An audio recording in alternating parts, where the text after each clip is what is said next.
On Hey, air. we're live? Hello, we live? I don't know. I see on air. Wait, let me Is just it working? Finally. Yes, Where's there. me?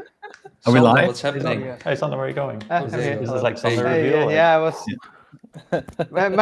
my camera is in front of a screen, so I can't see shit. Oh, I don't see anything. Oh, live. I do see YouTube changing now. Heyo. Wow, there's a huge delay, or what? love this delay. It's like, what is it, like a half a minute? Chat I can guess? wait like 30 seconds before. It's 42 minutes delayed. That's how long delay we have. 40 minutes delayed. That's right. Yeah, it is currently Pre-recorded. noon. Oh yeah. We are already at August. Jank stream, let's go. Oh my god. Yeah. All right. So who So wants to hear the welcome story of to- Jankstream this year? No, that's a December thing, right? That's later on. That's every month. Yeah. Every 2 weeks, in fact.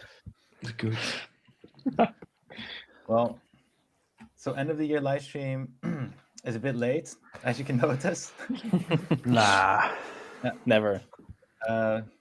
If you want to know why, the original host had some problems with one of the applications. Yep.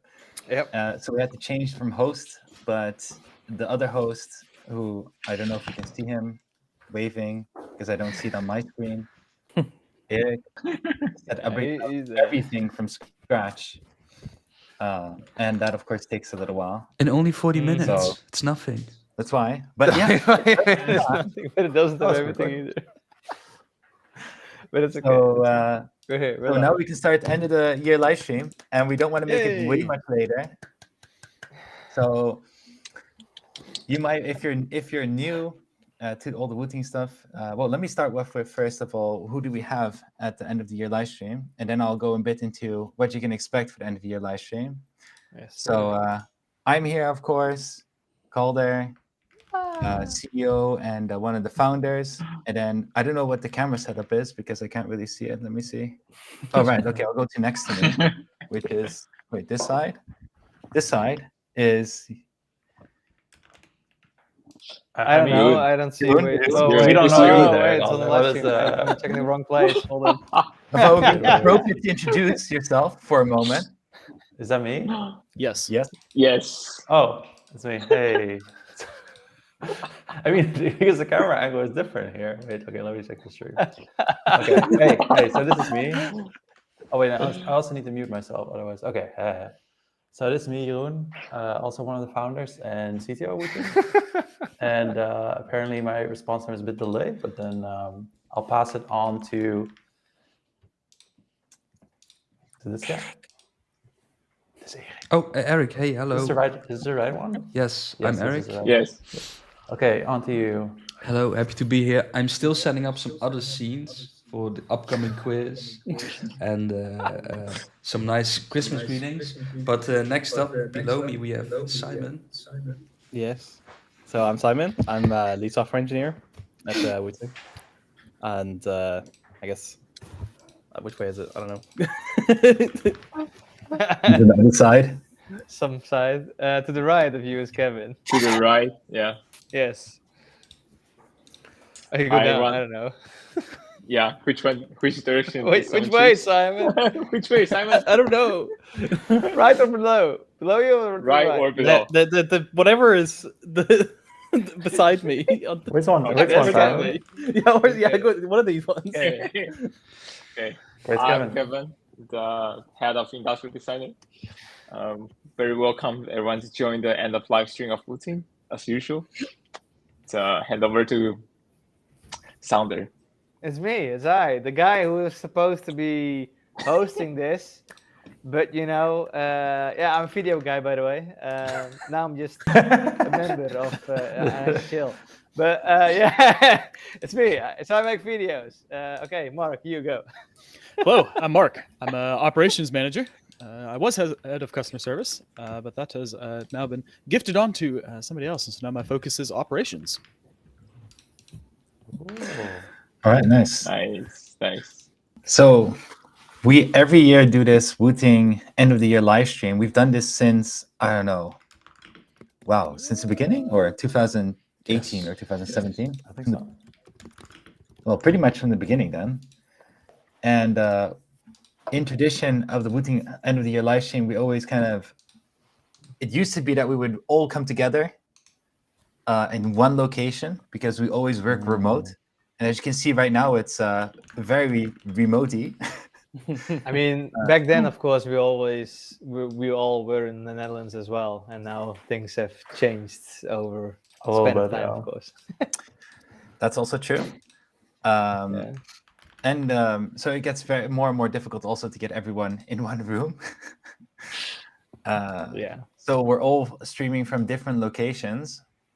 But then during the end of the year live stream, we'll look back at the year 2024 in this case, and the things that we've gone through, that what's happened, to kind of reflect on what, how the year was for Wooting. And it's very important that you listen very closely and pay really well attention, because afterwards there's a quiz, and it's the end of the year live stream quiz. And during that quiz, at the end of that quiz, if you're the fastest with the most correct answers, you can win the first prize, and then it's otherwise the second, and otherwise the third prize. And the first prize, all the prizes are really good, actually. But All the prizes Get a super free good. prize. Third Yeah, prize yeah. is the best though. By Third far. prize. You want to be third. It's always Yeah, the you want to be third third. prize. Yeah, Target you third. want to be third. Yeah. Which is even So you more have to be challenging. fast, but not the fastest. That's right. Yep. But you have to listen well, because the quiz is basically questions about what happened at Wooting this year, or Wooting stuff. So the one that has the most knowledge about Wooting stuff should logically also be the winner. Maybe, Yeah, but then- unfortunately, a lot of it is still a lot of guesswork, even for us. Yes. Yeah. The questions are usually pretty difficult, but I would say, like, in general, from like previous years, is focus on correctness over fastness, because people try to be too fast. But I think being correct gives you a lot more points. Mhm. And also, if you hear any number during this live stream, Write it down. it's probably Yeah, there for a exactly. reason. Get a notepad, jot it down. Exactly. Yeah. So if you hear any number, you're like, that's oddly specific, then that's a hit. Just to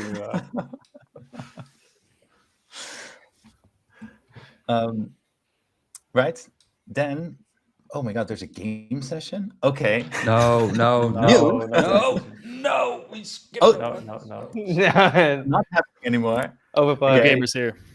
It's for the Scratch after it from the party. topics. All right. Then at the end of the live stream, we'll just have a short segment just to wish happy holidays. And then you also have an opportunity to see a lot of different other people in the Wooting team, and also maybe take a moment to realize how much bigger the team has become, especially if you've been following us for a longer while. Because what are we now? We're now in the 9th year, and next year it's going to be our 10th year, which is also Extra Decade of special janky end of the year live stream. The best. Next year.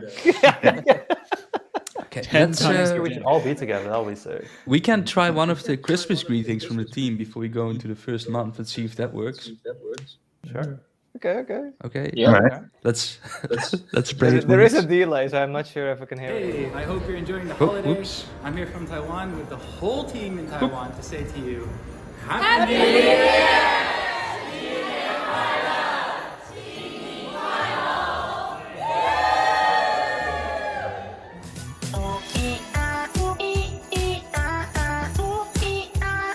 Hi Wooting family, greetings from Poland. Wesołych świąt i szczęśliwego nowego roku. Damn, did it work? I think so. It works. I hear great. it. It's ongoing though. I'm still hearing myself echo through Calvin. Video's already long over. It's already long over. Hey, so Yeah, we're but talking. I'm still watching it. No, it's Oh, yeah, I was also watching. It's a huge delay. Yeah. Sick. It did work. Oh, that's nice. Nice. Eric's got an echo every time he speaks, by the way, still. Mute yourself and gather. That should fix it. But then we can't hear Eric, I would assume. No, I mean, else we don't hear Eric anymore.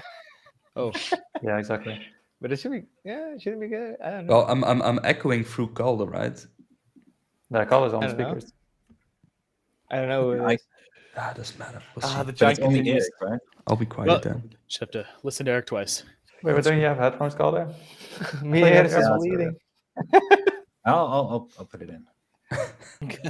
Let's see if nothing breaks. Oh, I'll put it in the Christmas spirit. Reluctant. Take one for the team. Take one for the team. Okay. Now let's open it in. Audio source. Okay. Okay. Good. Perfect. All right. Okay. So we're popping off, I guess, with the year in review. Yes, we have quite some things to go through. So we'll be keeping an eye on the chat. You're welcome to pitch in, but there's a huge delay between the chat and this video, so I don't know how interactive it becomes. But let's start with the year recap. I think we have it already. Do we have it on screen? Yes. Yeah. All right. Nice. So let's just start off the year, January. We gave a teaser of the Wooting 8HE, and we were so excited about launching this and sending out that teaser and finally being able to reveal a piece of the 8HE. And then the layout. Shit hits the fan, eh? Everybody loved it. Nobody disliked it at all. Oh, yeah. It was the most favorite thing ever. And Yeah, just a few people on Reddit, but it's a Reddit. Whatever. yeah. Now, admittedly, I'll admit that time when that came out and the amount of response we got on the layout, I think it's been a while since we got it so wrong Heated. in a way. Sorry? So heated. Heated, right. Mm. Yeah. But I Just would heated. say, when I say wrong, I also mean like we did not anticipate this like at all. Like we never stood still and we're like, you know what? Maybe people are gonna feel a bit awkward about the fact that it's not what they're really expecting it to be, because it's a new layout. It's not a new layout that has never been done before, but it's definitely a new layout for a lot of people, and also something that we have not done before. But we had a lot of motivation and reasons behind the layout. But there was this one little point that we had done a little bit weird, and that was the arrow keys being stuck against the alpha keys area and not being aligned with the navigation cluster. And that is, I think we did in real Wooting fashion. We're like, okay, what can we still change that is still reasonable? And those arrow keys was the one thing we could still change that was still reasonable, looking at the feedback that we were getting. So we shifted the arrow keys underneath the navigation cluster, and that makes the 8HE layout what it is right now. And I have to say, during that time, also before launching the 8HE in final, we were like, the insecurities were top level. Because I think throughout product development, you make choices without knowing for sure if it's going to be good or bad. And every time you make a decision that is a bit out of the, let's say, what's already been done and fully within expectations, you need to have some level of confidence that it will be fine. And that was completely blown away at that point. Yeah. Crying at night every time you sleep. Oh yeah. I think every meeting at that time ended with some conversation about the layout. What shall we do? Yeah, peak stress time. Yeah. Now, there's a lot of things that we can go into, like what our motivations were for the layout, but in the end, we stuck with the layout because we had very specific motivations, and in the end, we decided, we made this for a specific reason. We also feel this is a better layout than doing a standard TKL, and we should just stick with what we've decided and make improvements as we go, but we can't just like change the whole layout just like that. And anybody that is not used to it is soon enough going to find out actually it's not that big of a deal. and they're gonna love it. Which is where we are now, mostly. This is Yeah, I guess also when you see people in the chat, they're like, "Oh, I don't know, the design is fine." Well, it was not fine last year. What is going on in chat? I'm so confused. I have no idea. Sunder's being held hostage, apparently. He's dying. Being No worries, guys. I'm fine. Okay, I'm fine. wait, what's going on? I got me the rings. It's Yeah. okay. What, is someone in prison or something? No, What someone is- said like, "Oh, Cinder, wave if you're being held hostage." So I just waved for the jokes of it. Ugh. No, I'm good. No worries. Yeah, he's too charismatic. That's true. That is why he's Sunder's a not video guy, agreeing with yes. the ATHC layout. We'll have a, Yeah. No, I'm fine. I'm fine with the ATC layout. I actually didn't mind already from the beginning. Really, it's for me it was just like I want a wooden keyboard, but like I want me Afro. Because honestly, I didn't use the 68G. So when I was at Wooting in the beginning, I didn't use a wooden keyboard because I mean I want tactile switches, but also the Afro and arrow keys. It was quite important for me, so I didn't use it until now. Actually, we have the ATHG. Now it's like my daily driver, and of course. All the new switches and the updates, what has happened, made it also so much nicer. It's way too hot. Meanwhile, Sunder's like this. What? Blink if you're. Help, guys. I need to say it's Help, all good, please. okay? No. Okay, you know well, Sunday. You're good for another year. Yeah. yeah. Right. So, so maybe a little bit back here is now ATHs are here, right? And yeah, now it's getting it in stock. Let's go to February, because then we're getting close to the launch of the ATHC. Oh, yeah. Sharing all kinds of things about it. Kevin, you want to talk about the materials, the plastic, the zincs? Yes. We actually happened. There's a two part of the material choose we can reveal. But basically, we didn't think of trying the zinc at the very beginning. It kind of like enter in the middle of the process or the progress of this exploring the case. But at the very end, we are very sure we are going to more PCR plastic, which is post-consumer plastic, and then we are actually looking into a lot of different composition of the plastic material, also how to do the PCR and how the PCR consists with what's the material, what's the ratio. And just during this phase, we are also making more stronger to believe that we also need to deliver a zinc and any kind of metal case, but it finally lays down into the zinc one. And we are also looking into that during the search of the PCR case material. Yeah, and we even try a PCR case that has like they call confetti, but it's not really confetti, but you actually see like some different color pigments or like charcoal pigment, something. It was It pretty reminds cool, you. Yeah, we spent almost 3 to 4 months to explore the different combination about colors and also the internal confetti colors that can actually remind people that this is coming from a PCR case, like PCR plastic, instead of just pure newly plastic injection case. Yeah, but then we decided Yeah. ultimately, just because it's recycled, the confetti doesn't Who's need rumbling to with be his in there, microphone? and Sorry.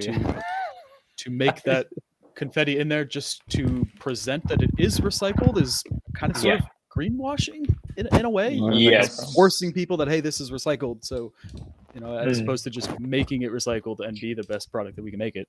So we decided Exactly. against the confetti in the end. I wanted to So say, at the who's end- like walking in snow right now? Somebody's rubbing his microphone. Because I keep hearing I can hear it. the microphone. I think it's Simon. It might be Simon. I don't know. Yeah. Well, I'll keep my hands away. Yeah. Who's walking in the snow, boys? Who's No walking? typing him out. Okay. Yeah, The- continue. Yeah, but basically, we end up not giving or not adding the complexity into the PCR case, just like Mark said about kind of like greenwash or something. It just didn't really add up into the final product. I mean, we did also like a voting for it, of course, to make sure we actually want to ditch it in some way. Yeah. Majority wanted it to be as clean as possible. Yeah, that's also the reason. Yep. Yeah, trying to pull the There's community into making a choice or a decision on the final product. There is actually a comment. The only thing I don't like about the PCR Ghost is the ultra smooth side of it. Wish it could be a little bit more textured. This is also a very long fight between Color and me, I think, or it's just Really? the product I wasn't aware of development this debate. To make it more texture? Well, the thing is, with the PCR, the black case, originally the plastic is actually completely polished. So on the inside.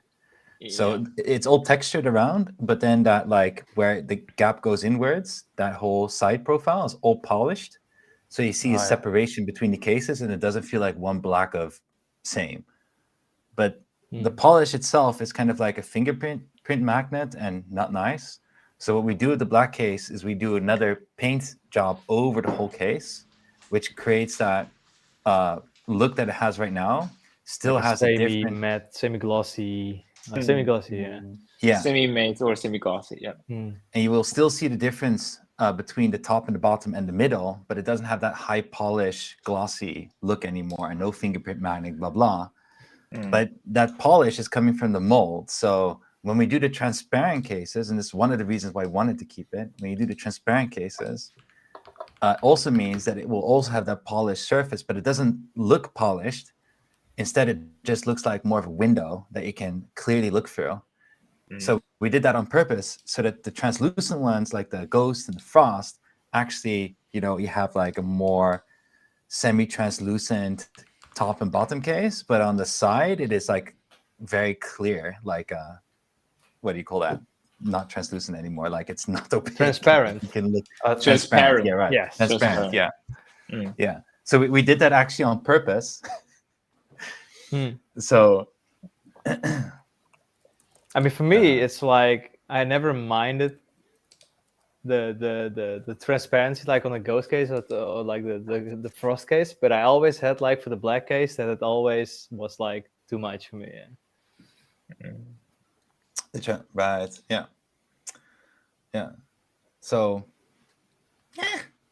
Yeah, I mean, in the end, it's also like a Calder, preference thing, of course, nothing about the poll or something. The poll results. Did you like the poll results? Any comment on that? Oh well, yeah, well, that was the other thing. So originally with the Any controversy about the colors? Well, with the 8HE originally, we were the requirements for the 8HE was we're going to have a dark version and we're going to have a light version. So as long as we have a dark and light version, it's okay. And as we're going through the development, so we're trying different plastics, different colors, the speckles and everything, we're like, let's do this translucency thing, right? So we got the Ghost one, and then we had the Frost one, and we're like, whoa, this is pretty dope. This looks pretty nice with the whole case and everything. But it was like, oh, but then we don't have a black version. And it was like, okay, you know what? Let's just do a poll, and then we can find out how important that black version is, right? And we can kind of see what people prefer. And I already told everyone, it's like, if we do the poll, I can tell you now, There's gonna be a lot. we have to do black. Yeah. So I was very reluctant already about this, but we did the poll. I think it was 40%. Surprise.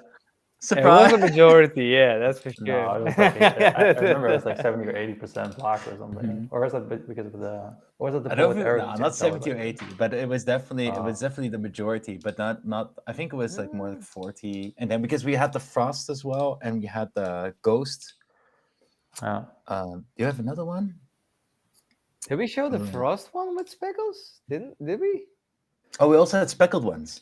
A speckled one as well. Yeah, we did the one with speckled and non-speckled ones, and the black one without. Yeah. So, well, that just put it, that finalized the whole idea of that, whenever you make a product, you have to always make a black one. Otherwise, yeah, most people just like black. Otherwise, so- riots.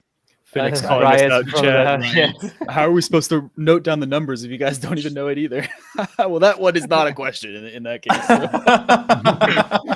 Good or I call just there. didn't look at the quiz questions. I'm gonna participate in the quiz as well, and you see how far I'm gonna get. Probably not far, but All right, so we also revealed at that time doing the 8K polling and 8K scanning. Jeroen, you want to talk about that? Sure. So this was, I think at the start, kind of like because of the layout controversy, I think we did announce it, or did we announce it later? I don't exactly remember. But then this was also kind of the first venture into doing like very low latency with 8K. And I think like from the start, it has kind of been a bit of a topic where it's like, okay, does it really make a difference? Does it not? Can you notice it, yes or no? And I do feel like the general consensus is still kind of up in the air about it. But the only thing that I kind of have learned in between is that it does make everything a lot more consistent. Where it's like, okay, because increased polling also means you have like more polls to refresh, and it should make your input more consistent as well. But I do feel like to this day, it is something we also kind of have to keep pushing, because even on the ATC right now, like we're still reviewing like, okay, how fast can we make it, and can we synchronize it with USB polling, all those kind of questions. So I do feel like it's still kind of up in the air whether or not this is going to make a difference. Like, for example, for most people, it's not going to make as big of a difference, I think, as it does with Rapid Trigger. But it is kind of interesting that now we kind of get into this point where it's more like optimization to the max. And that is pretty interesting when it comes to the firmware development that we do now, where a lot of it is really about just shaving off as much as possible and also make it very, very consistent, which is something that that Simon and also a new firmware developer we have recently, he's just like basically the input speed guy. Yeah, finally I can So, be freed up for other things and not just yeah, spending tons and tons of time getting that like few microseconds, like shave that off a little bit, get that average down. yeah, exactly. So I just think like in general, it's 16K, just going to become the new standard. Like this is just what it's moving towards. It's just better overall. Is it going to be as big of a jump? Maybe, maybe not. We'll see over time. But then I think from at least like from a software developer's perspective, it is really interesting to kind of have that we can make it faster kind of idea. That's always kind of fun to push it to the limits. work towards. But also Yeah, from exactly. hardware, right? I mean, the 8K stuff has definitely shown its teeth when it comes to what it wants to see when it comes to signal quality and consistency. Yeah. Yeah, I kind of wanted to avoid that topic, but then I'm not sure if that's also like part of our topic list. Well, just in well, okay, yeah. But that's true. No, that's definitely true. Like the hardware required and the hardware challenges for it is much higher. It requires so much pushing in like every area in a way, because like for the 60HE, it was kind of with that kind of 1 kilohertz threshold, it was almost kind of we got it for free almost just because of the number of keys when compared to the other keyboards like the 2HE.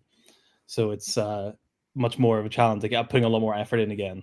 Like it was like, at the start of Lecker keyboards, like okay, we had to put a ton of effort in to like really tune it, and then like it was kind of we were able to kind of use that work what we already kind of figured out from there and apply the 60HE and the 2HE, and it kind of those just worked. And then it's like 80HE 8K now it's like a whole new set of challenges, a new kind of limit to bring, because it's not just like you're not just halving it, you're going down like 8 divisions down. You can't just that 1 millisecond target becomes 0.125 milliseconds, and that's a much smaller window. Yeah. The nice thing is it does push us to think, and like it challenges us to think a bit further and optimize more, and that kind of trickles down to what we've done previously as well, and helps also with future design decisions. So it does make sure that we keep making progress as well. For sure. Yeah, and then, I mean, now that we're kind of on this topic anyway, because somebody asked also, is the 6HC MCU obsolete, or do you still have room to implement improvements? And I mean, now we just talk low latency, but then another big factor of like this continuous improvements is the analog accuracy and how well that performs. So if is your 0.1 millimeter precision really 0.1 when you set the activation point to 1.5 or 1.6? Is it really 1.5 or 1.6? And we're also super focused now on making that as accurate as possible, and also with different switches as well, because like now there's so many more different magnet switches. They sometimes even have like different travel range. Like for example, the J switches have like the 3.6 instead of the 4 millimeter. And that's also something we are working on a lot now. With that, it's like we kind of have this vision of like, okay, no matter what switch you use, I'm not sure we'll get there, but then basically no matter what switch you use, you put it in the keyboard, and maybe you have to make like a little selection, like, okay, I'm using this switches, for example, I'm using Gateron J8s, that you basically get the best performance out of them. So that's the other angle of like the latency is basically the analog performance, I would say. So it's kind of like this latency plus good HE keyboard or good rapid trigger keyboard is latency plus accuracy. And and that's still, especially at accuracy, still very much applies to the 6HE. There's always going to be exceptions, right, with switches. Oh yeah, for sure. Yeah. Some were just like some are too different types weak now. or too strong or whatever. Then it doesn't matter. But it's also just to kind of directly answer is it obsolete, the 60HE MCU? I would say no. Like the only thing that the 60HE MCU misses is the ability to go to 8 kilohertz pulling. Outside of that, it's perfectly fine and is like fully capable of running what our visions are for firmware and software for the foreseeable future. Yeah. Fantastic. Let's go to the next month. Also good news. The stream is all set up, so I can now just lay back and chill and enjoy the show. Nice. Well, That was all the top scenes, eh? Before we you go got to the the next stream month, set up, shall we do an hour and another 15 minutes late. greetings video? Another greetings video? Okay. Sure. I probably have to resize it live, but here we go. Can you just say, Erik, when it starts and ends? So we know when it's gonna start now.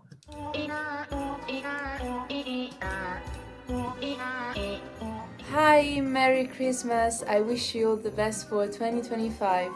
Buon Natale. Happy holidays, everyone, and have a great new year when it's time for that. Ciao. Hello, everyone. I would like to wish you happy holidays, Merry Christmas, and Happy New Year.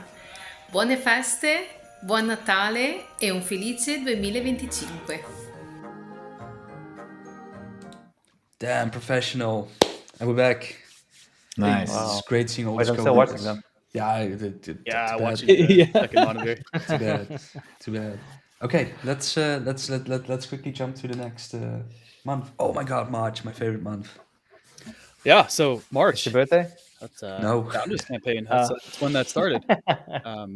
But before the Founders Campaign started, we wanted to share with people that we are trying out some new layouts and wanted to provide lots of different options for people for the 80HE. So of course, ANSI, we've got that. That's the best layout imaginable in my humble opinion. But then we've also got ISO. And then this for the 80HE, we're trying out GIS as well. And so that's 3 different layouts. And we wanted to be able to offer as many pre-built options as we could for people. So we had the black plastic pre-built, we had the black zinc pre-built, we had the ghost plastic pre-built, the white zinc pre-built. So now we've got 4 different pre-builts plus a module version for 3 different layouts. Ended up with 15 different SKUs of 80HE. So that has been an operational challenge over the last year for sure. Definitely quite a complex dance to make sure that we have the right number of keyboards being produced for all these different versions. Of course, we have to make those decisions months ahead of time for the production, and making sure that we have the inventory forecasting ahead of time. So that has definitely been a challenge for my department here. And then the Founders Campaign kicked off. That was the 14th of March. That was a very, very exciting day for sure. The whole Wooting company got together and did a launch party, and kind of just observed the fanfare of all that going through. And it definitely started out strong. What did we sell? Like Go ahead. How was the launch? Was it smooth? I don't remember.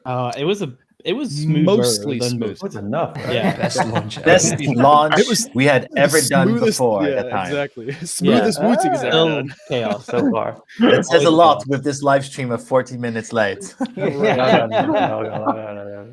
It's how do you say it? Like fashionable late, right? Yeah. No, but the And launch I was do really smooth, recall right? up to like 30 minutes ahead of the launch actually starting, we were still working out the pricing for the included travel case versus not included travel case, and whether all that was a bit tricky. Yeah, the pricing is always such a nightmare before Yeah, but the launch. photos campaign was fun Pricing to is make though. definitely a Like, nightmare. No. What was very challenging with ATHE and pricing is that over time, as we were doing the ATHE development, and we're kind of, so ATHE development is already pretty long, right? So a lot of 2 years. new, and it's not like it needed 2 years or something. It's more of how, as a company, we've grown and changed and needed to kind of put focus on other things while we tried to continue on the ATHE. But in that time period, we had a lot of like new thoughts and learnings from the 6HE, and we're kind of trying to apply that also to the 8HE. And one of the things was also how we're selling the module with the 60, and then kind of like think about, okay, how can we apply this to the 80? But and then we kind of like reshaped a bit how we did the 80 in this way. But it also made it that with the 80, we had so many different ways of configuring it right now that pricing wise was a complete horror, because the reality is that a fully assembled keyboard, like where is most of the cost? It's within the electronic board and the switches and pieces of labor and logistics. That's basically where a lot of the cost sits. So when you start separating those parts, right, you're not like necessarily saving a shit ton of cost or something, but you still need to make sense pricing wise. No. It gets more expensive even, because you have additional packaging, more volume you need to move logistically. But for end user, it's like, well, but I'm buying the same stuff, right? I'm even putting in the screws myself. Shouldn't that be cheaper? Sorry? I'm even putting in the screws myself. Shouldn't that be cheaper? That's what you kind of think, right? But that's just not the case at all. This is not how we're. This is why a lot of companies that do any kind of like modular product, they fail, because modular products end up being stupid expensive if you actually want to deck it out with all the modules that you'd want to have to make it work. Because it just, and this is kind of, so a fully assembled keyboard, just cost-wise, is so much more effective than separating these things. But separating the things, a huge benefit, and reason why we wanted that also for the 80, was the choice in switches. Because from our viewpoint, it was that, okay, we are one of the few that has these Hall effect switches, but we believe that the market is going to move towards having a lot of switch options going forward, and we just want people to choose their own switches, and we don't want to make 100 different variable keyboard layouts plus switch option, blah, blah.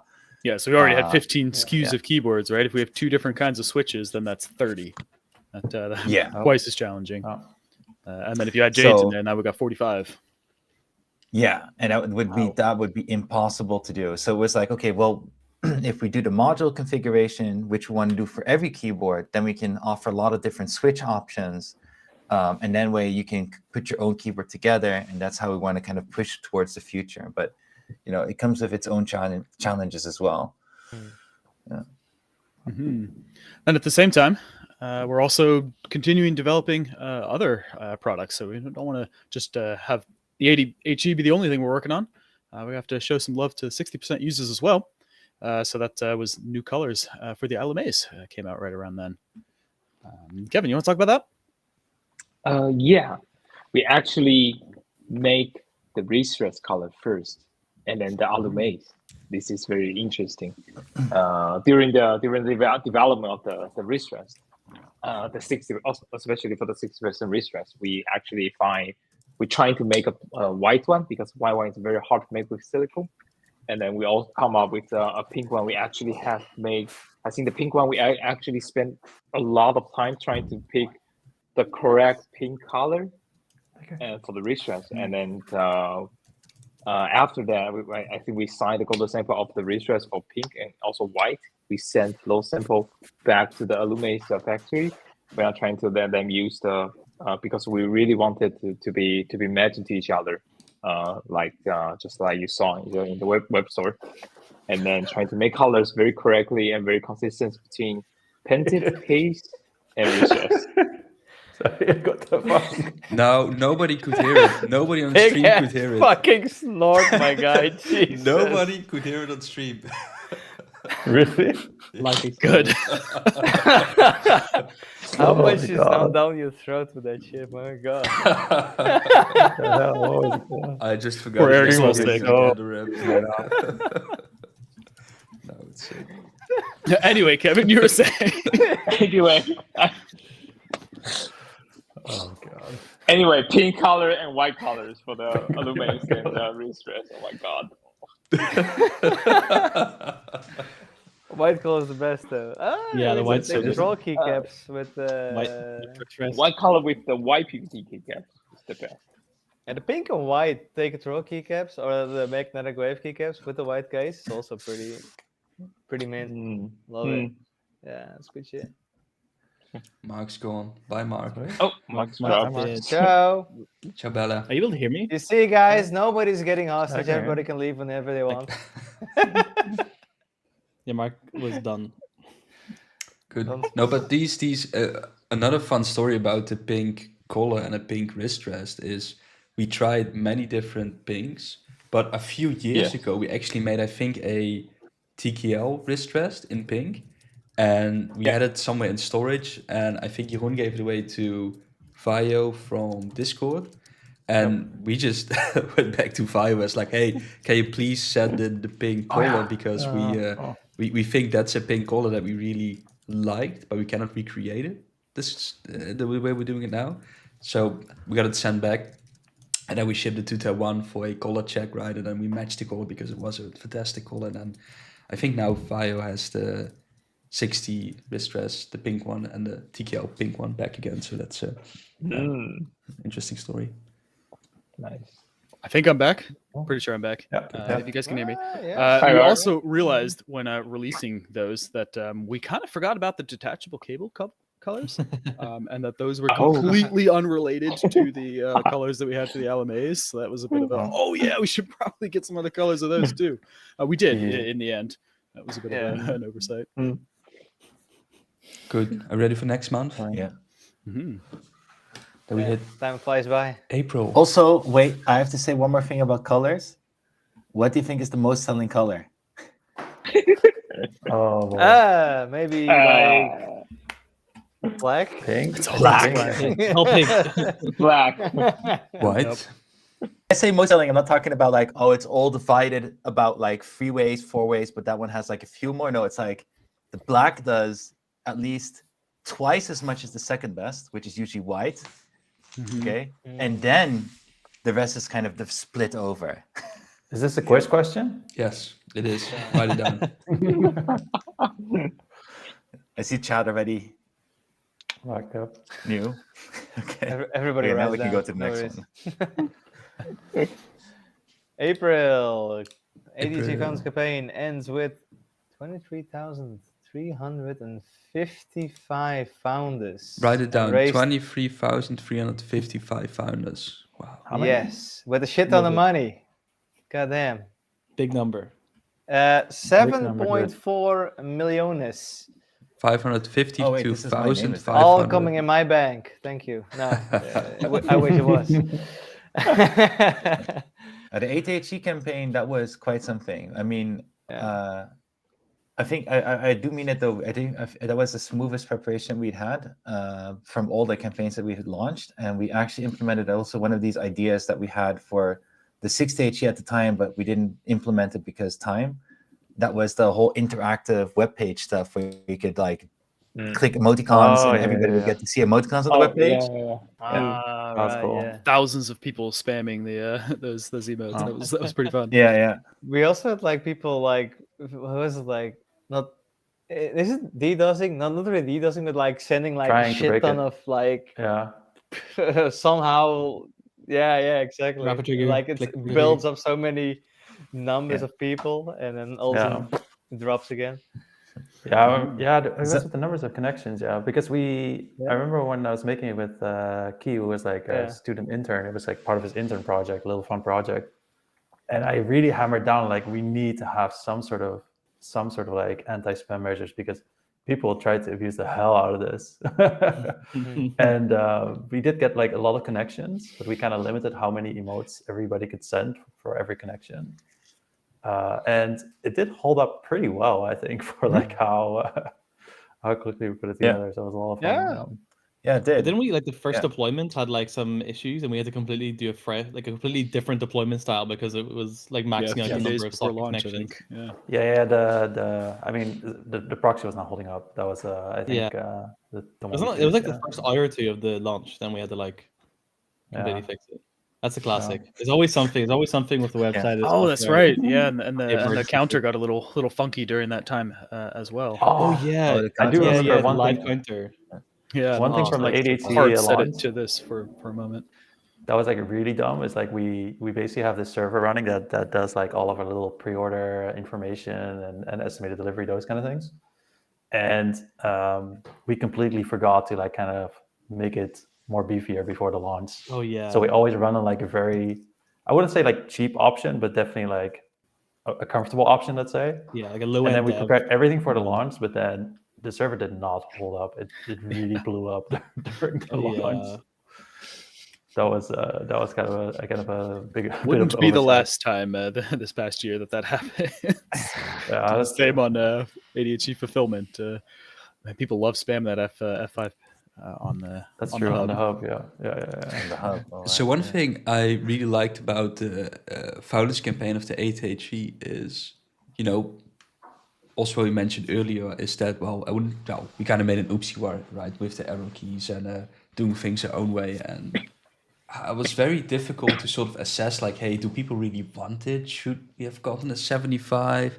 Should we have gotten a classic TKL? But, these numbers sort of confirmed it, that once we announced it, we kind of screwed up. But in the next months, we found a nice middle ground to connect with the people again. And people liked it, apparently. So it's really, really good. Yeah, and we had the opportunity to validating. reply to that Reddit mega thread of, your opinion's wrong. Look at all these people who enjoyed it. Yeah, that's also fine. true. I think we had 23,500 people reluctantly buying it because they had no other option. They wanted everyone arrow. No, 23,355 people. but the reality is that the campaign did really help to bring back that piece of confidence in product development that we had lost earlier.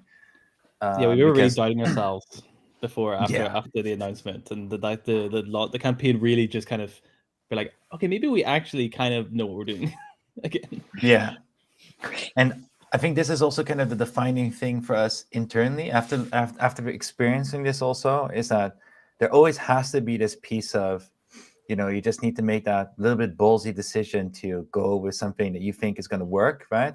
Even if there's some controversy around it, is it what is reasonable or not, right? Because every time we talked about the layout, we're like on the table and looking at, okay, what is the reason why they don't like the layout, right? And there was just no good explanation. So when you would ask somebody like, okay, so what's the thing that you're gonna like Doesn't have my miss delete right? key. Yeah. So where are those extra 2 keys? And it's like, okay, do you use those keys? No, but I missed them. I do think there was a very large expectation of individuals that if we had made a kind of the classic TKL, that it would have the same case modding options as the 60HE does. And that just wasn't really the case, but that was a very big misconception because, the TKLs, many of them look very similar, but they're not the same. And you can't just case swap between them like you could with the 60HE. So there was this mentality of, they're just trying to get you to buy their case. Well, not really. No.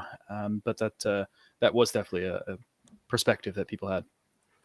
That was also very interesting because it also told us a bit more about what we did with the 60 and introducing the module that it's really a thing, an increasingly more thing where people do want to have that option of, I want to mod my keyboard, I want to be able to do different cases and everything. And they wanted that experience as well for the 80. So we also actually we shifted a bit of our focus also, like how can we bring that experience also to the 80. But it doesn't mean that we're completely ignoring what the feedback was, because there was some reasonable feedback that actually made sense. Like somebody was mentioning like, oh, where is the, like was mentioned before, where's the delete key, right? And was like, oh yeah, crap, like we just like did whatever the layout was, but we didn't actually put the delete key there, even though it will come inside the box and you could just swap it out and everything. We decided, okay, let's swap the defaults, put the delete key there, and because this, that's a really good. There's a very good reason you'd want that there. So as we were going through this process, we understood, okay, we got our confidence back, and it was like, okay, when we do product development, we really need to look at what do we really think is going to be better, because everything else is just about habits and people are accustomed to. But if you actually want to do something more different, you want to do something new, you want to explore a bit further, you have to get into that uncomfortable zone. And uncomfortable zone is always something that you're just not familiar with. But once you get used to it, or once you get into it, right, you'll quickly find out if it's better or not. Yeah. But the real question now is, what suit are we gonna put on Calder for the next project launch campaign? Because that Sonic suit sure looked good. Sega is still sending us lawyer letters for using the Sonic IP. And what I can't believe is that Calder sold that on Marktplaats for like pennies. Yes. That was supposed to be something for the museum. And he's like, no, I'm moving. Get rid of it. Throw it away. Almost forgot. What? Yep. It's gone. It's lost forever. So somebody in the Netherlands has like Calder's sweaty suit. Sonic suit. Yep. That's right. Oh, they were very happy with it though. Did they know about Wooting stuff at all? Like the person you sold it to? I don't think so. No, they didn't. Not at all. No. Yenny sold it too. It wasn't Calder himself, so they had no connection to Calder. Used even more value than non-used. Yeah, let's see what May had in store for us. Ooh. May. Oh yay. Oh yay. Who's doing May? I want to mention one thing about the campaign is I think it is really, really incredible. We did that whole campaign on our own website, not like a Kickstarter, no crowdfunding, whatever, right? This is 100% purely on our own website, and whatever we could raise together with the community. So, and I have to say, I remember even like Razer having this Kickstarter campaign for the left-handed mouse stuff, right? Which completely botched, like completely failed, right? Was that Cooler so No, that was Razer doing a Kickstarter for left-handed mouse. Yeah, maybe Cooler Mass also did a Kickstarter, I think, for something, right? Yeah, for the pad, the control pad. Whatever. Yeah.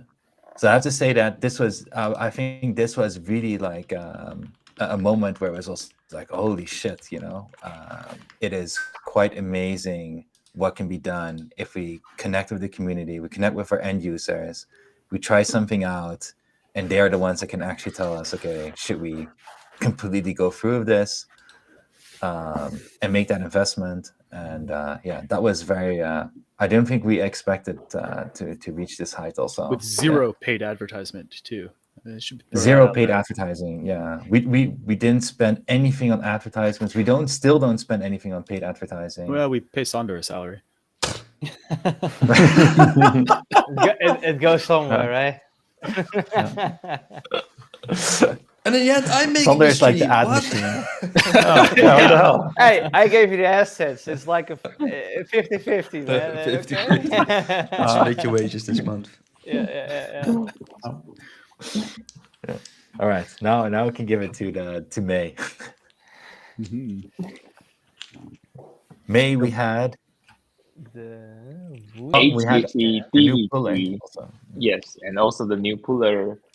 Is it actually like the puller coming that time, or just the new colors? That's when we implemented it into the 60HE and They Yeah, started right. delivering to customers probably a month later. Right.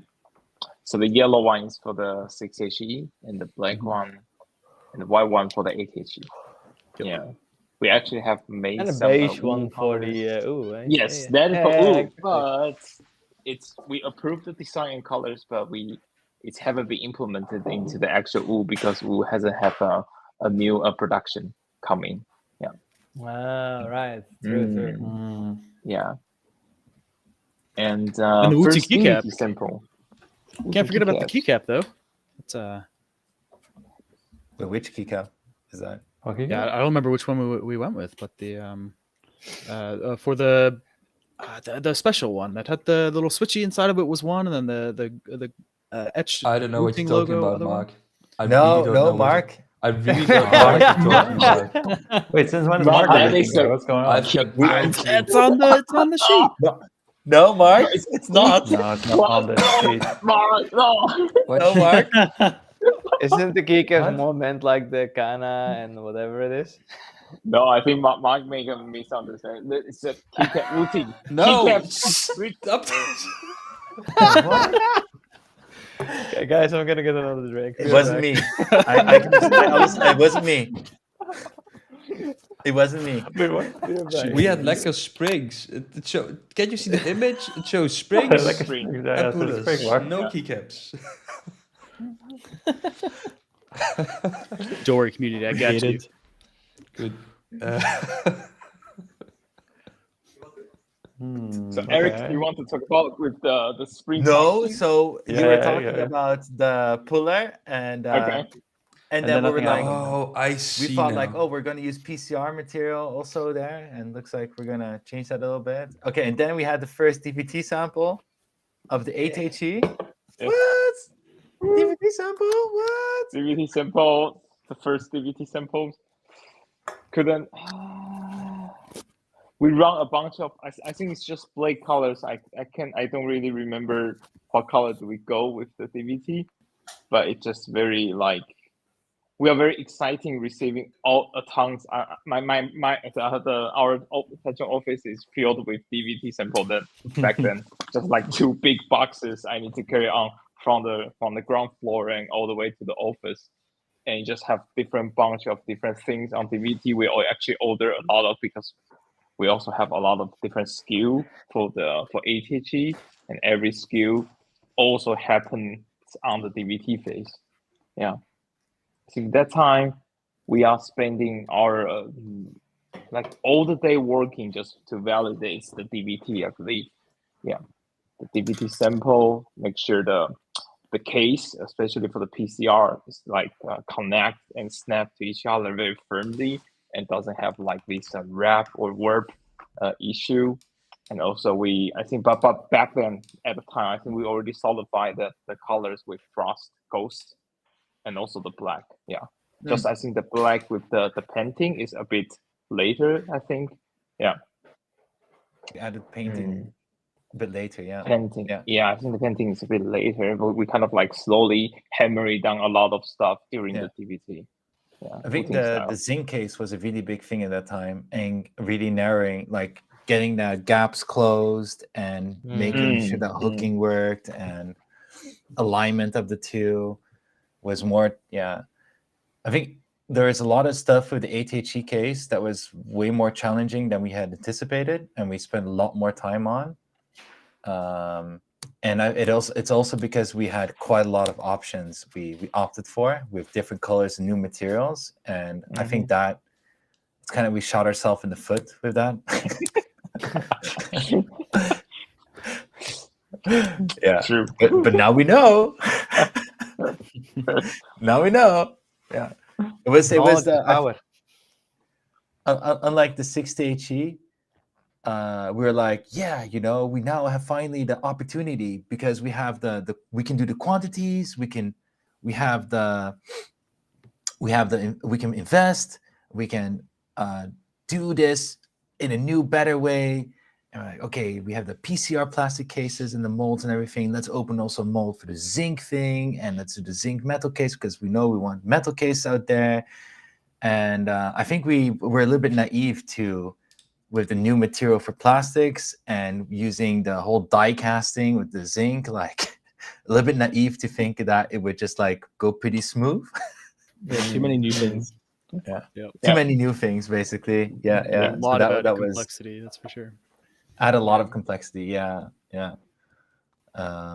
But you know, and it's not like we don't. Yeah, yeah. The whole point of why the 60 HE is available in such few configurations because we try to keep it simple and just focus on the most important part.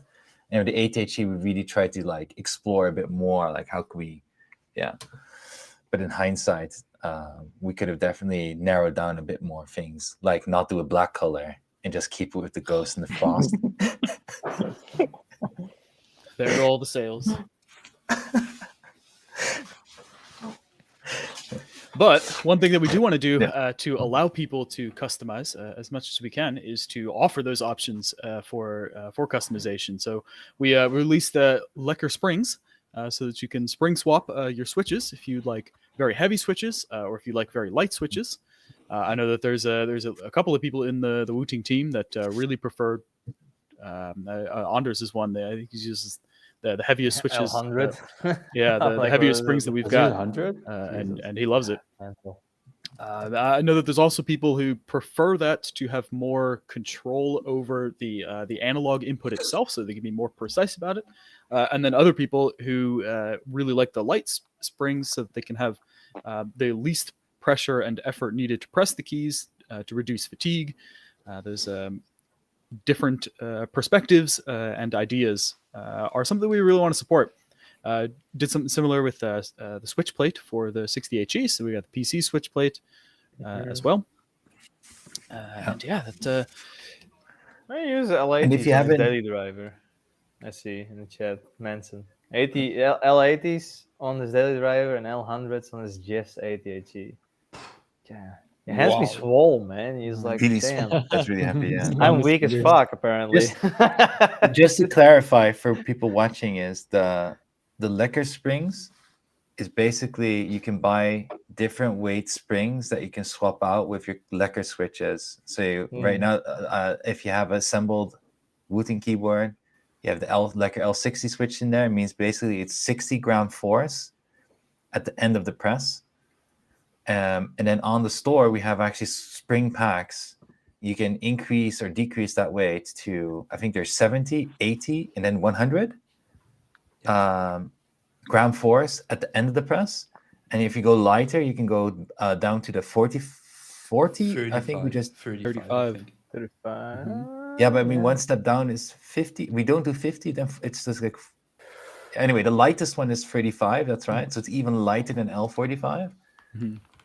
But you have quite some choices there. But you do need to spring swap every switch. It's quite a lot of work, but it's the cheapest and the most effective way to customize the switch to your own weight liking. Yeah. Something that Jeroen really loves doing. Oh yeah. Oh yeah. Also lubing. He loves lubing. Oh yeah. I love lubing. Number That's- one. Hey, that's- Jeroen, let's do a lubing session Number one sometime time. again. So Oh yeah, that would be a lot of fun. Maybe we can do it for the end of the year stream next year. We'll do like an There's in-person gonna be like session two with people all will of us. understand this reference. But they are Yeah. I mean, the video had like 10,000 views. If every one single of the person watching, I mean, I watched it now, like 4 you know- times, so. Oh yeah. Okay. Yeah, I watched it like think, like, 1,000 times. Last week there was like we had like a meeting with the software team, and I log off because I had to go to another meeting, I think. And later I seen the software chat like this timestamp being shared, and the people like, oh, look at you, look. Like, this shit will follow me forever. Yep. I'm pretty sure I shared that. Yes, I I think. just it's- fill in everything with the lore. Yeah, but I'm still convinced. Like, there's. Okay. Yeah, I mean, I got a live like Take a 2 years breath. ago, and I still Every haven't done year. anything with it. But I have noticed, I think last stream, or I don't know, people have come out in support of like the anti-lubing gang, and I do appreciate that, because I just cannot believe that people actually like doing this. I've lubed one there's no switch in my fixing life, it. and that was enough. Don't Yeah, need to do it more. exactly. So I do feel like it takes a bit of bravery and courage to like stand up for a different opinion, like I did. But then it turns out that people So humble too. So my my a lot company of, makes this Brazilian. product, but I hate it. I don't use it. It's dumb to do. Don't buy it. That's not what I'm saying. I'm just saying I just can't. I mean, I understand the result that people look for. That's fine. I just hate that people actually pretend that they like it. That is It's something I quite just nice. don't It's quite understand. therapeutic. I quite like it. No. This is not therapeutic. I Therapeutic just is realized like I was going getting old out because and every it's time like I getting look a at full Switches, the walk or entire like day my back sunshine. hurts. Let's get to one of the best months of the year. Not the best. That's July, I think, but June is pretty good as well. June. Oh, that's my birthday month. Exactly. I know. Yeah, that's Wow. Here we true. go. Yes, In June. absolutely. Hell yeah. Then what's this? Whoa! All Wooting team together with a booth. We have a booth. A booth at Computex. Yeah, I mean Computex. It was also my first experience going to Taiwan, even, which was interesting. Coming from the Netherlands to Taiwan, you'd be sweating balls everywhere.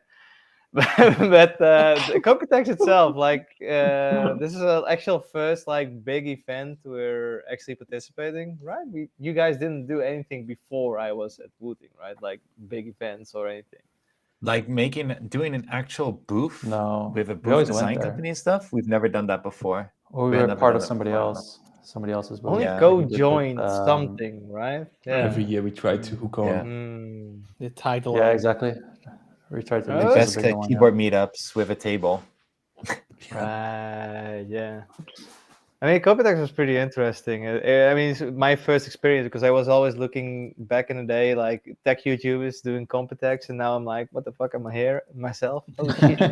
It's pretty funny. You're a YouTuber. Yeah, exactly. and to see like the amount of people coming by, especially like the area we had, because we had like because you have two halls. You have like the main hall, which is like the humongous and like all the big brands spend like the big bucks there, you know. So most of the press and everybody just goes there, and then you have like the second hall where we were is like it's. Do I say way in the back, in like way in the back? Yeah. But it's like against the back wall, in fact. Yes. Yeah, a lot less people come there, but still, like our booth got like so many people coming by, which was a lot of fun. So people actually took the time to seek us out, visit and see and try our stuff out, and that's pretty cool. And it also gives a nice opportunity for everybody just to finally experience a Wooting keyboard firsthand, because I mean, where do we sell our keyboards physically? It's like nowhere almost. There's a few places now, but at the booth as well, we had the input latency testing machines, and that was really interesting to see. Oh yeah, and to play with, and I still have nightmares about that clicking sound constantly. Oh yeah. we in the beginning it was like, oh yeah, let's run this like the entire day. And it's like, oh yeah, sure. And then like it didn't took long, and we're like, okay, let's just shut this off. And when someone looks at it, we can activate it so we can like check it out. But yeah, but exactly. it was very useful to draw attention to the booth for people passing by. It's like, oh, what is this thing that is moving and clicking? And so that that was pretty cool. So it was an interesting lesson to learn. Wait, let me zoom this out a little bit, because then you can actually, well, no, you can't see it. Otherwise you could have seen the XLED. Let me zoom it in here. Zoom in, enhance. So here, now you can see the XLEDs better on the stream. Well, at least from Sander's perspective. We should have had the sound recording. Wait, what do we see? Yeah, so it's And we also kind of challenged other keyboard companies to come and try to test their keyboard, which a few companies also did, which was pretty cool. Yeah, and somehow I managed to miss like all the interesting ones. I just so happened to be away from the booth when all the cool ones came over. Got him. Yeah, so for me, but you're not afraid. Computex was also a major milestone by just having a physical booth of our own, right? And it doesn't seem like much to some people, but to me it felt like, oh, something special, right? And something new you could design and put like your imagery on and think about, okay, now people walk by, what will they see? How will they see it? You know, how will they interact with your booth? And then you plan and think about things, and this fantastic company, you know, making the drafts and adjusting things based on our feedback. And I think overall pretty good success, Computex. Yeah, I think this was we're also gonna do the year it where maybe you could- again. Maybe I'm saying I'll maybe give you now. some more but- context. More context of this is that we are the type of company, or at least I'm the type of person I think I speak for you, Nick, as well, is that to have a stupid booth somewhere that's not going to generate any sales and spending like Yes, $10,000 it's very on that kind expensive. of crap, no fucking 2,000. way. I thought it was a lot more. Well, if you include like everything, all the Oh, he's at expenses all 10,000, together, he said. the booth itself wasn't even that expensive. Just like No, it's a everything spot. together, like getting the No. people, also getting Dutch people to Taiwan and everything, and arranging everything around that all together, right? Yeah, and you tried to it's save a really couple more of cents with that extremely shitty hotel. Oh, totally worth it. Oh no! Totally that's worth it. classic. That was classic. Oh, all day. yeah.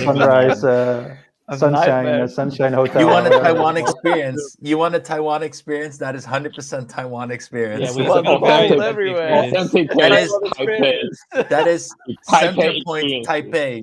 That's pinnacle Taipei. Humidity Beautiful bar everywhere. inside as well, right? A very Black fun walls bar with between nice the walls cocktails. of old nice buildings. seating. It's a Fun bars like a black pit of doom. Yep. It's like a warm up if you're trying to live in Taipei. This is the scenery you will Yeah, see. exactly. That's the scenery you want. Yeah, I and it remember exposes I you to asked- 45 different mold types, so you can just get that that immunity Yeah. building. Oh up. yeah. Like once you're familiar with it and you walk into a place and there's like mold in the corner and stuff, you don't phase, you know? You're like, Yeah. You walk into a place and you're like, hey, I smell black mold. Yeah, me too. I remember like I tried to switch rooms and stuff, and someone else went out of the room. I don't know when or what, but I had like 4 room keys in the end. And guess which key I forgot to bring Your with own? me? My Your own. Yes. So Calder's wife actually had to call the hotel to let me in. No. Yeah. And last minute finding a good hotel at Computex in Taipei is also not easy, because we switched to another one, I and have that to one say, actually though- turned out to be really good. Yeah. Like a more modern, just a modern one that was very efficient. I'd say, like, it was very nice. Citizen M, I think is what it was. Yeah. It's yes, Citizen M, yeah. Citizen. I would say also say I'm surprised how cheap it was. Yeah, it was really good relative to value. at that time, like that we could get it for that price, because we've been staying at Citizen M more frequently because it's nearby the office also. Oh, nice. Citizen M is the Wooting hotel, like go to. It's become a little bit of a Wooting hotel. I mean, it's great. I mean, Yeah, it was really nice. But modern, it's clean. it's pretty seasonal and a lot more expensive now in December, especially. I think there's a lot of people go to Taipei for like Christmas stuff. Taipei. So yeah, all hotels are more expensive in Taipei right now in December. Yeah. Oh. No, but overall, so this Computex booth also opened the door to look at other events like Gamescom or DreamHack or you name it, right? And definitely we have some data on here, and we've looked at other events, and we haven't made an actual planning for next year, but we'll definitely try to attend more of these events for various reasons, right? It's nice to get in touch with the press. It's also great for inspiration and just people reaching out to you, right? And sort of having feeling that you are a existing company there. Because I don't know if it comes later in this whole year in review, because Raquel made this one. But we also visited Gamescom just to see how it is, how the vibe is there, and if we should have a booth there. And we were hanging around the Pulsar booth for quite a while, and then just people come to look. Yeah, hey, Wooting, hey, where's your booth? Where's your booth? I don't know, not here. Not now. not here. And it was I quite. hate it. It was quite nice. Well, what we did do in June was we went to Frankfurt to Mechanicon. I think it's one of my favorite mechanical keyboards meetups in Europe. It's I think it's still free for all visitors. You get like nice drinks, nice food, and the vibes in generally quite good. The host is fantastic, and there are some other vendors and some keyboard things. And I think since that event started, we attended every year, which is also cool and fun. And this year, Raquel made like a nice pink setup, pink booth. And the funny thing is, how the booth looked was on the right side was like the pink thing. That's where people came in and everybody looked at it like, wow, that's so amazing. And people wanted to buy the plushies and the desk pad and, everything that wasn't Wooting. That's what people wanted to purchase. and we also had an XLED on the other side of the table. And that was the next, eye catch of people. They were like, "Oh my god, so amazing! What's happening?" And blah blah blah. And we're like, "Yeah, this XLED, you can see input latency, which is fantastic." And the people said like, "Hey, I want to test my own keyboard." They're like, "Yeah, bring it on, bring it on." And we couldn't make a single keyboard work. It was just impossible. And the one keyboard, the keycaps probably didn't fit, did it? yeah, and one keyboard that we could make work was also quite unfair because it was like a traditional mechanical keyboard, and you touch the key 20 press, second and then, millisecond latency. yeah, exactly. So that was also quite unfair, but it's quite nice. Yeah. So that was June, and now the best month, July. Halfway when we You through just said July. June was the best. What the hell? No. I said one of the best. The best one, of course, is July. Such a scam, this. What the fuck? July. So much things happen in July. July was like a pinnacle month in the year. It's maybe even more impactful than an 8HE launch. Bye, Carla. It's nice being here. He's gonna jump to the It's back, toilet. hey. Yeah. I'm gonna go to the toilet. Yeah. Go take a leak, boy. Because the big thing, I'm not gonna let's leave the SSCD and SnapTab and Rappy Snappy for the end of July. In the month of July, there was like the Uwu birthday. Uwu turned 1, and there was also COE. This big event for. Oh, that's why us. Calder went to the bathroom, so he doesn't have to say "ooh." No, we will force him when he's back. Yeah. Everybody just ask him to do it for Yeah, sure. indeed. Chat, we need your help with that. Yes, indeed. So there was this big event in the Netherlands for OS players. It's the biggest OS meetup in the world, and we gave everybody there free U to try out and play with, and they could keep it. And also we had a day there where we traded keycaps, which was really fun. And the whole birthday week was actually quite fun, right? Because we had it on socials, we made a video and all that kind of things. And it was also, I think, the first times we actually did a discount of a keyboard or a product that we still have in stock. I think we gave like a 25% discount or something on the Uwu. Was quite nice. Yeah. And we also had a big hiccup with the 8HE, right? Right, Jeroen? Yeah, IC with mass problem? production. The IC problems. Yeah, that was a nightmare. Yeah. And That was Right. I think one of the most recently challenging issues. I mean, I would say like Wooting 1 and 2 stuff, that was more complicated, but that's so long ago. But then at least for the HE keyboards, which is crazy. It was just like, oh, magically keyboards don't work anymore, either in the production line or after they're already packed, and don't really know why. It's like you plug it in and there's just nothing.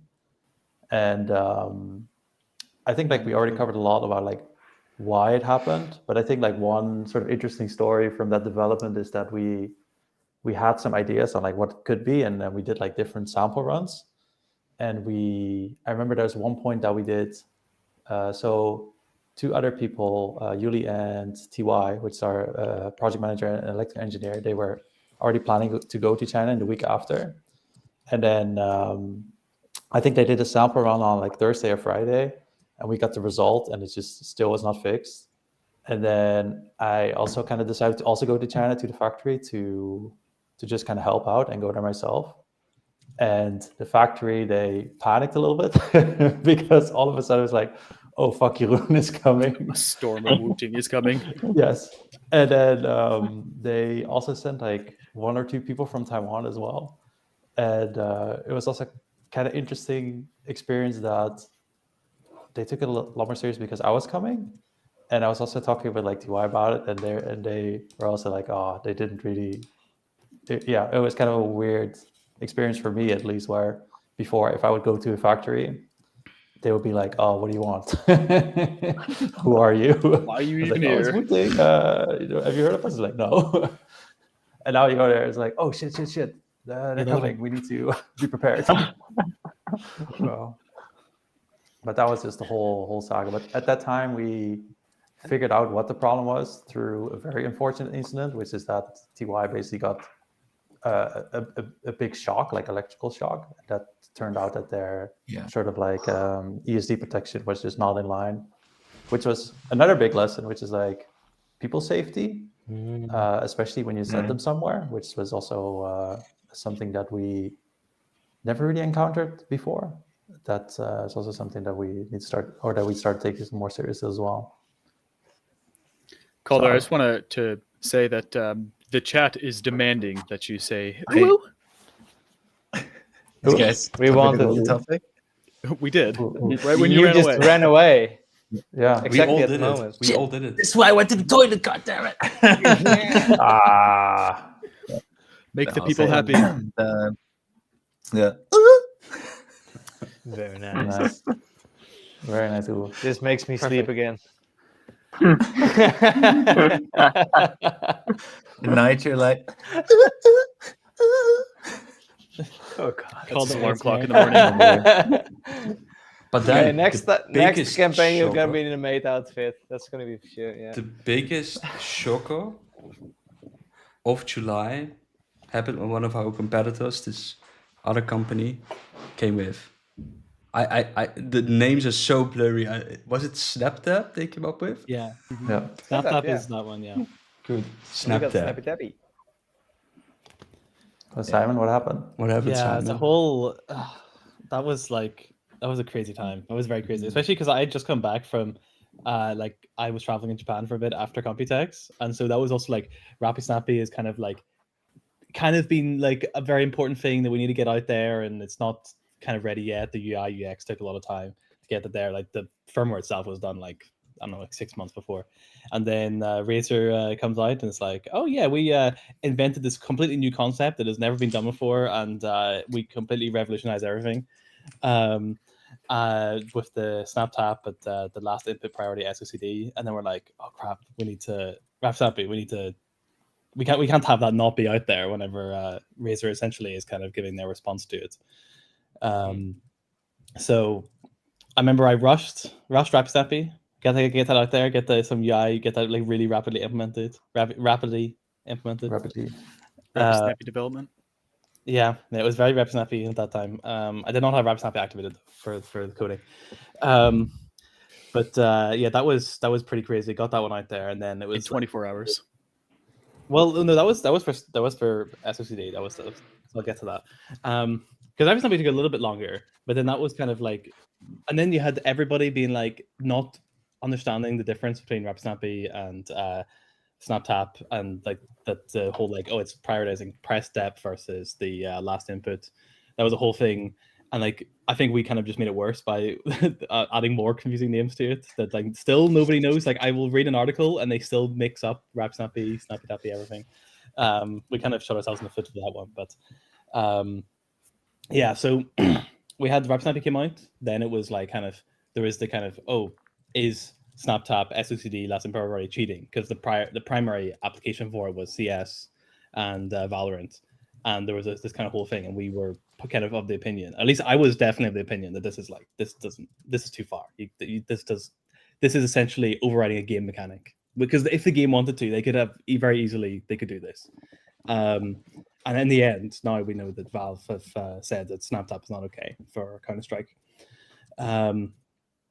But we had this kind of like, I was of the opinion and some other people of the opinion that this is just too far, but we kind of said like, okay, it's not necessarily up to us. Like we can't have the full control of like, should people have this? If people are able to have this in Razer, and surely other people later on, like why can't our users have it and make their own decision if they think it is ethical to use in the game or whatever. So we released that poll. I think it was on a Monday. Released that poll, got a overwhelming yes. I think there was some people that were also like, no, don't add cheating. It was like 97% yes. Yeah, I have yeah, never yeah. seen the The internet majority be more said yes, yeah. aligned on anything at all ever. Than that. They're like, give me the secret sauce. Give me cheats. I mean, we alright. also waited like quite a while first to see like how the tournament organizes. And Yeah, companies. yeah, we would did give a little respond bit of on briefing this. room, and we were Yeah. hearing from like inside people that they thought no, it's gonna be fine, it's not gonna get banned, because Razer had also already talked with tournament organizers and Been using it in competition at the highest level secretly. Yeah, for months.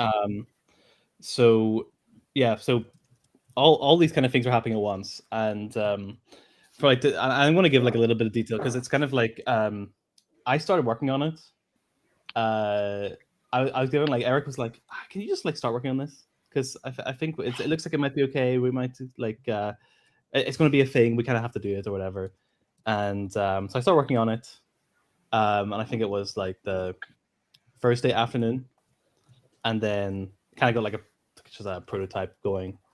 Now Monday, then it was like, are we going to do this? Is it actually like, are we going to actually do this? Then did the poll. Poll was overwhelmingly yes, and then it was like, okay, overdrive. Let's get this. Let's get it all polished, and not just like some. Oh, you can technically use it to like actually like this is a nice experience to use, and then we launched that on the Tuesday, and it was surprisingly very smooth. I mean, we released it as beta, and like honestly, I think at that time, in hindsight, I don't think we released like any updates to it like afterwards because it was already like very polished. So it could have even been stable straight away. But that was pretty crazy. It was a very quick turnaround. But I also give another like I feel like I'm diminishing the coolness of what I did here. But the one other kind of like thing with this is that the whole RapidSnappy thing made it very easy to add SOCD. The foundation that was built, the system with advanced keys and having RapidSnappy in there, it made it a lot easier to add. I don't think that makes it less cool at all. I think it makes it more cool that you built a foundation. You can just bam, bam, bam, add more stuff to it. Yeah, very quickly respond. Yeah. Because there was also some other companies that also kind of struggled to respond, and even and even to the point that I think on the day that Valve announced like, hey, this is actually not okay, that they released their update, and it was also like a really crappy process of like timing. Download this file and then like do the special mode, and only then can you do it, and you can't even turn it off. If you want to turn it off, you need to kind of reset your firmware. You had to change your firmware. Like it was hard coded, enabled on, and you there was no settings for it. And that was, I guess that really shows the strength, right? By having everything in-house and being focused on keyboards, having a good eye on the market, that if a opportunity like this arises, right, we could just implement it. And I guess it also strengthens something. Somebody asked you like, hey, is our MCU up for it, right? You know, if somebody tomorrow invents a crappy Snappy, for example, Simon could probably copy it and implement it if needed. Well, copy is kind of blatantly because there was like also a flaw in Raze's implementation that Simon also fixed. And but you know, besides that, Simon did cool stuff and implemented it very quickly, and people really liked us for it, which is good. It's one thing that constantly felt sour for me, at least, and it's the same thing that happened earlier when it came to double movement in Fortnite. Whether it's cheating or not doesn't matter, right? The thing is, this was also, you could simulate this also with software, right? With a certain script, I can't remember what it was called, like a script, but the script was banned, but on hardware it's not banned. And this is where it sort of, for me, it feels kind of nasty, because why do you have to purchase a keyboard to be able to compete at the highest level or gain a certain advantage, whether it's a Wooting keyboard or Razer keyboard, right? If you can also do it with a script, with software, but software has been banned for years, or you know, prohibited, and people get banned for it, and all of a sudden SnapTap and SSD was allowed. So that was really weird. So I was also very happy when Valve came with a statement, right, and baked in the detection to kick people who use it.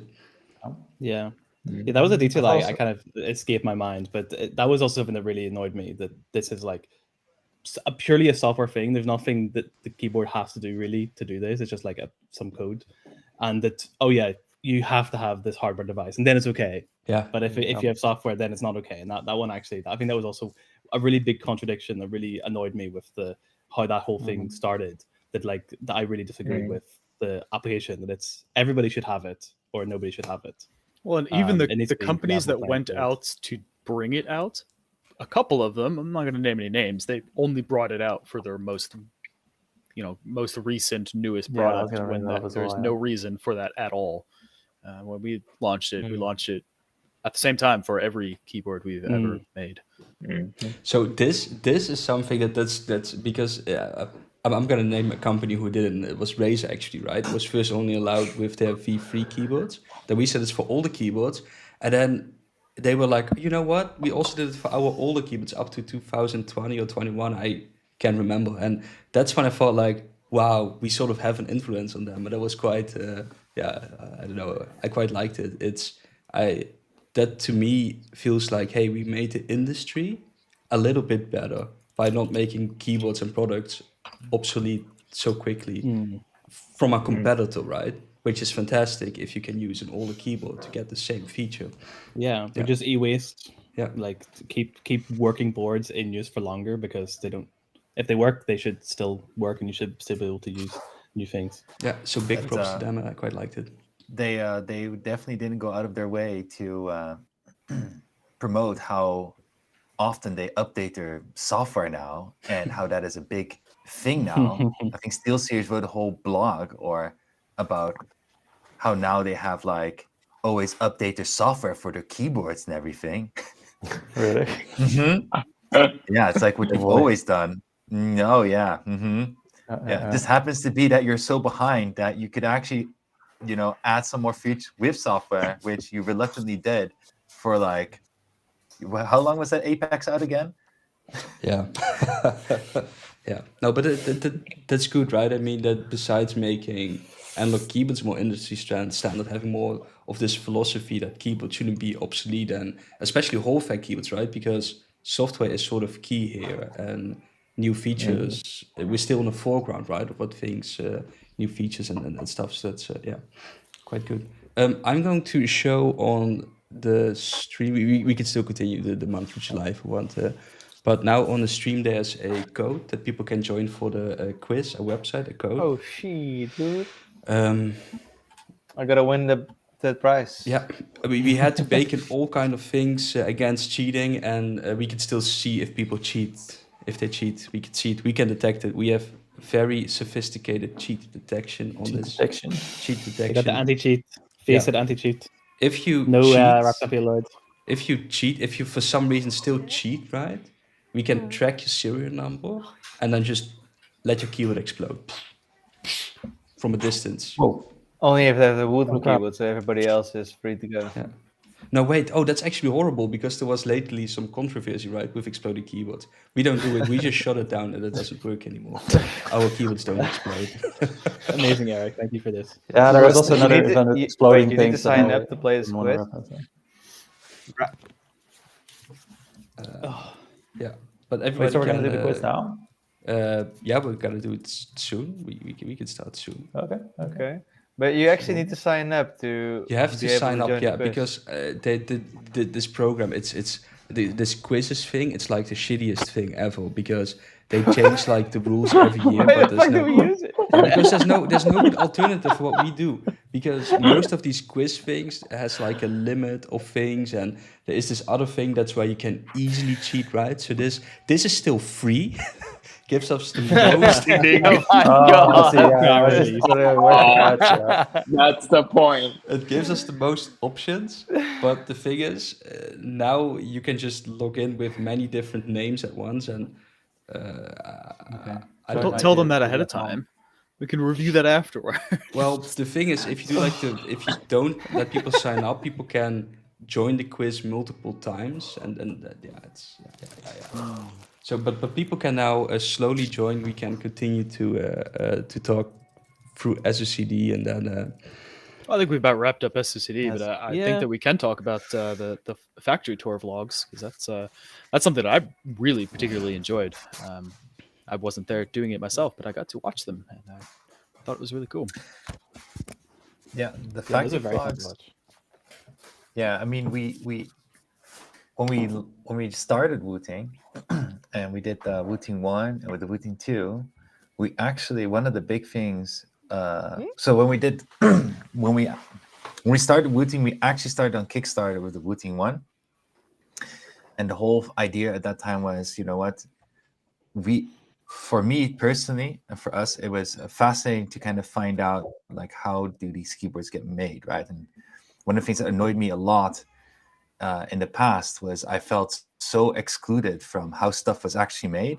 And when you would see any kind of TV show about literally a show called How Stuff Is Made, I think, you would see this like fully automated, perfect product, which is a fucking pencil being made in the thousands, you know?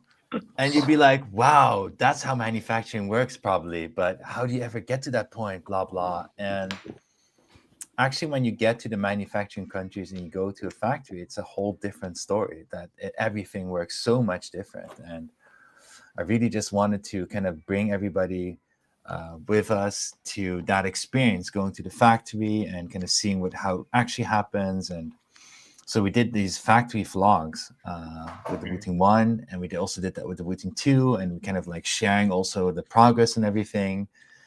And after a while, we couldn't really produce them anymore because COVID was the biggest thing, I think. Yeah, when COVID hit, we couldn't really do that anymore. And it was this big break, and we kind of gotten out of the flow of the Wooting Factory vlogs. And then the 6HE came, and then with the 8HE, was like, yeah, we should do this again. So these were not like real vlogs as we did at that time, because that time we were like really like, oh, we're gonna go on an airplane, blah blah, and oh, now we're gonna take a break from this crazy factory stuff. And but this was definitely in Wooting fashion again, like, look, we're at the factory, this is how it's being made, this is how stuff works here, and we're seeing this, and we're going to share with you how this actually works. And I think what we could also see in the comments again, which we originally also had at the time, was like people are kind of surprised, like, oh my god, that factory doesn't look super clean. And it's like, yeah, no shit, dude. Because metal this is how it shavings actually, everywhere. yeah. This is how actually stuff is made. Unless you go to fucking Apple products, that have billions on the bank, have mega companies making millions of the same thing, because you can't afford all this machinery for making just some thousands of few products. You can't afford all these automations when all they have to automate is like 10,000 units in a year, for example. You just come down to raw labor for some of these things. And I think that's very interesting for everybody to kind of experience and see, and also understand that that's how it is, So don't be fooled. For me in the company, even, it was pretty interesting to see, because I hear you guys always talking about product development and whatever, and I'm just the video guy, What do I know? And to see this actually educates even me to know like what's going on exactly and how the whole process actually goes, because I'm not too familiar on that either. I think what I like the most about vlogs is if you go to the zinc factory or the painting factory, it's a whole different vibe. It feels like a little bit backdoor, kind of almost shady, right? But then you look at the PCBA assembly thing or the switch assembly thing, it's like Super pristine, white, beautiful, automated machine doing everything. And it's fantastic to see these contrasts and seeing it come together. But also, like Ola mentioned, for the customers and the people themselves, having a better understanding, like, hey, where does my product actually come from? Yeah.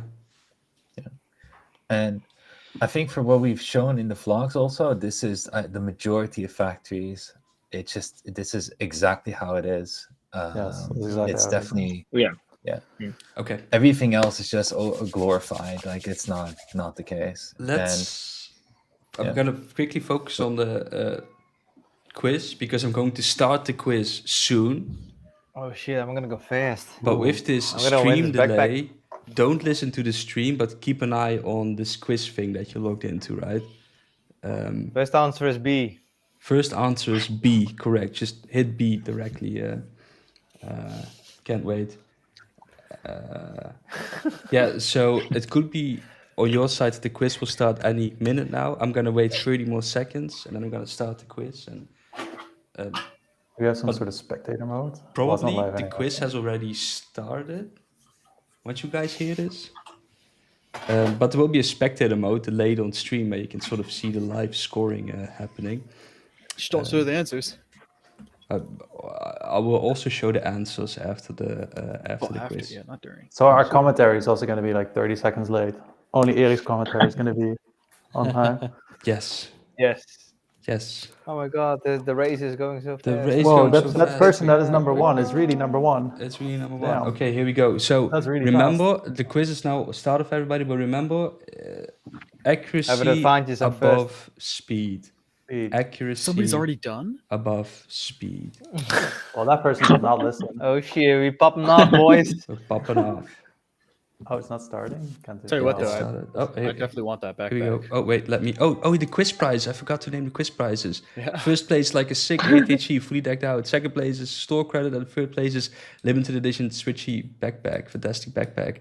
And oh my god, why is Sander joining the quiz? He literally has the answers in front of him. That's No, I didn't even read those answers. Yeah. I'm just guessing sometimes. Oh, Top yeah, place. okay. Just number Okay. one. Well, I mean, Sander is first place together with. Oh, yeah, let's go! There are some people on a hot streak.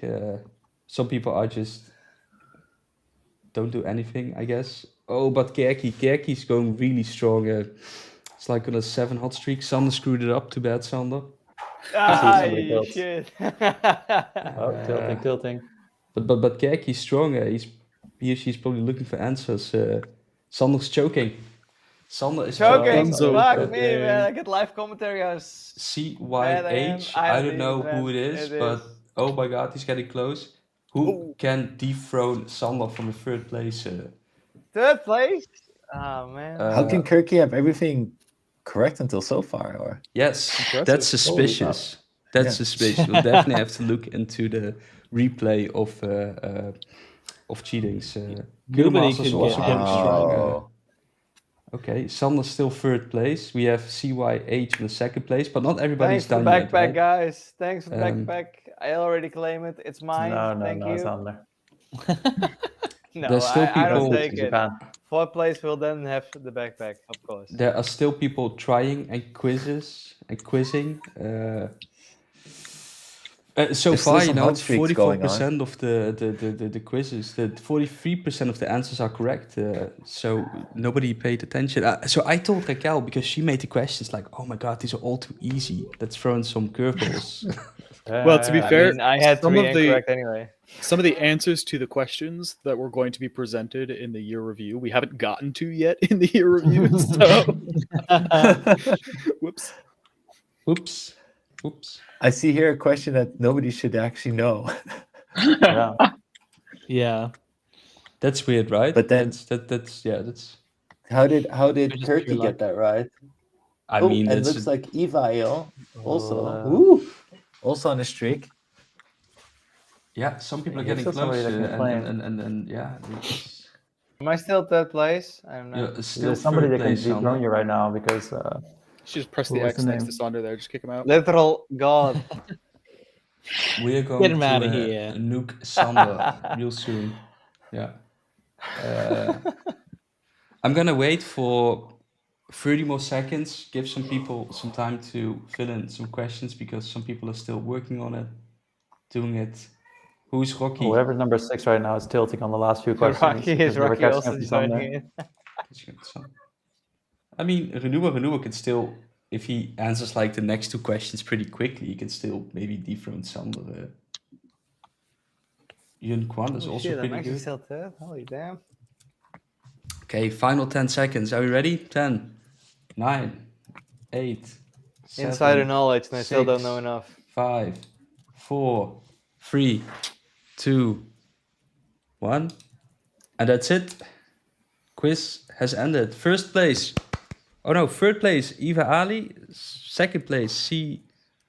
Hey, where I and am at? first Where place, am I? Kerky. You're nuked. You cheated. Get out of here! You cheated. Why, cheating by Oh, working damn. in Wooting? Okay. Share progress with parents. Yes, I like my mom Parents. to know about my progress and that I got kicked out. Small parents. They will call you, Eric. This is Showtime not taken. allowed. Why is this man kicked out? Okay. Unbelievable. So the thing is, how do we know who is who? I guess that has to be like their Discord name. Maybe you should have. I mean, Kerky Oh. is in YouTube chat, right? So we can reach out to this person. CYH. Okay. Also, who's CYH? Oh, that's me. That's me. Okay, that's. Oh no, good. sorry, I'm number 3. I'm the 3rd place actually.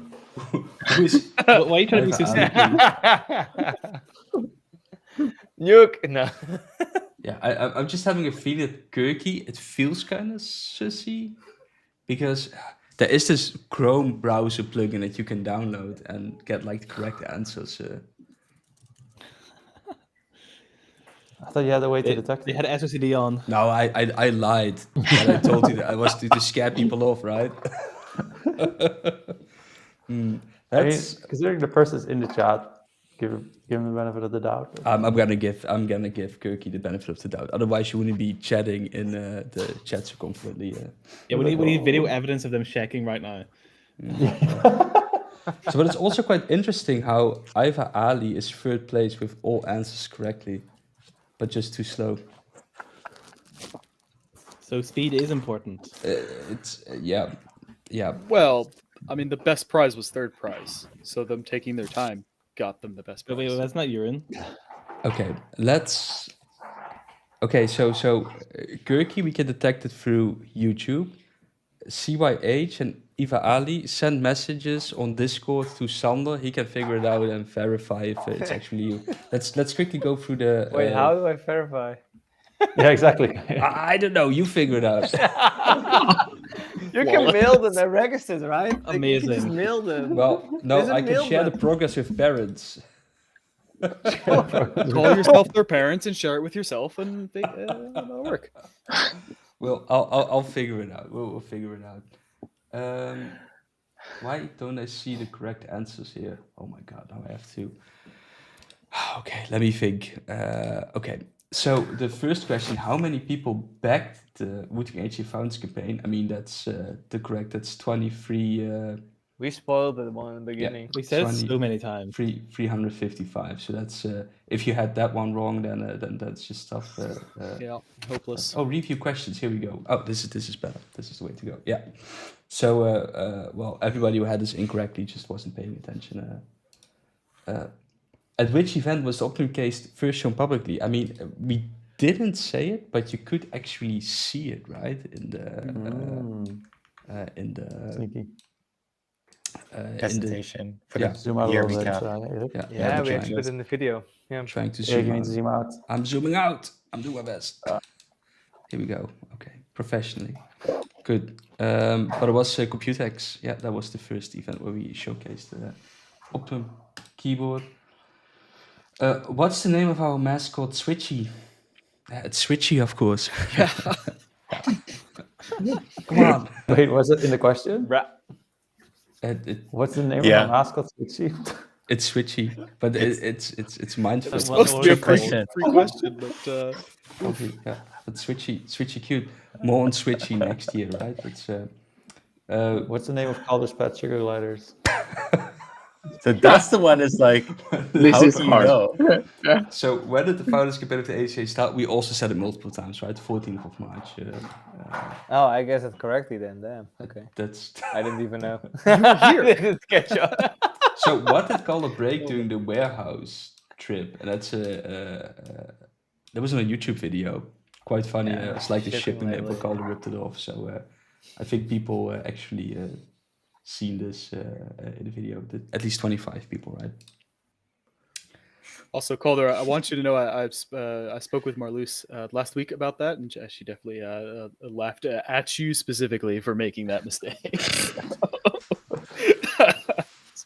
Get wrecked. Oh my god. Yeah, Jeroen was there. He heard it too.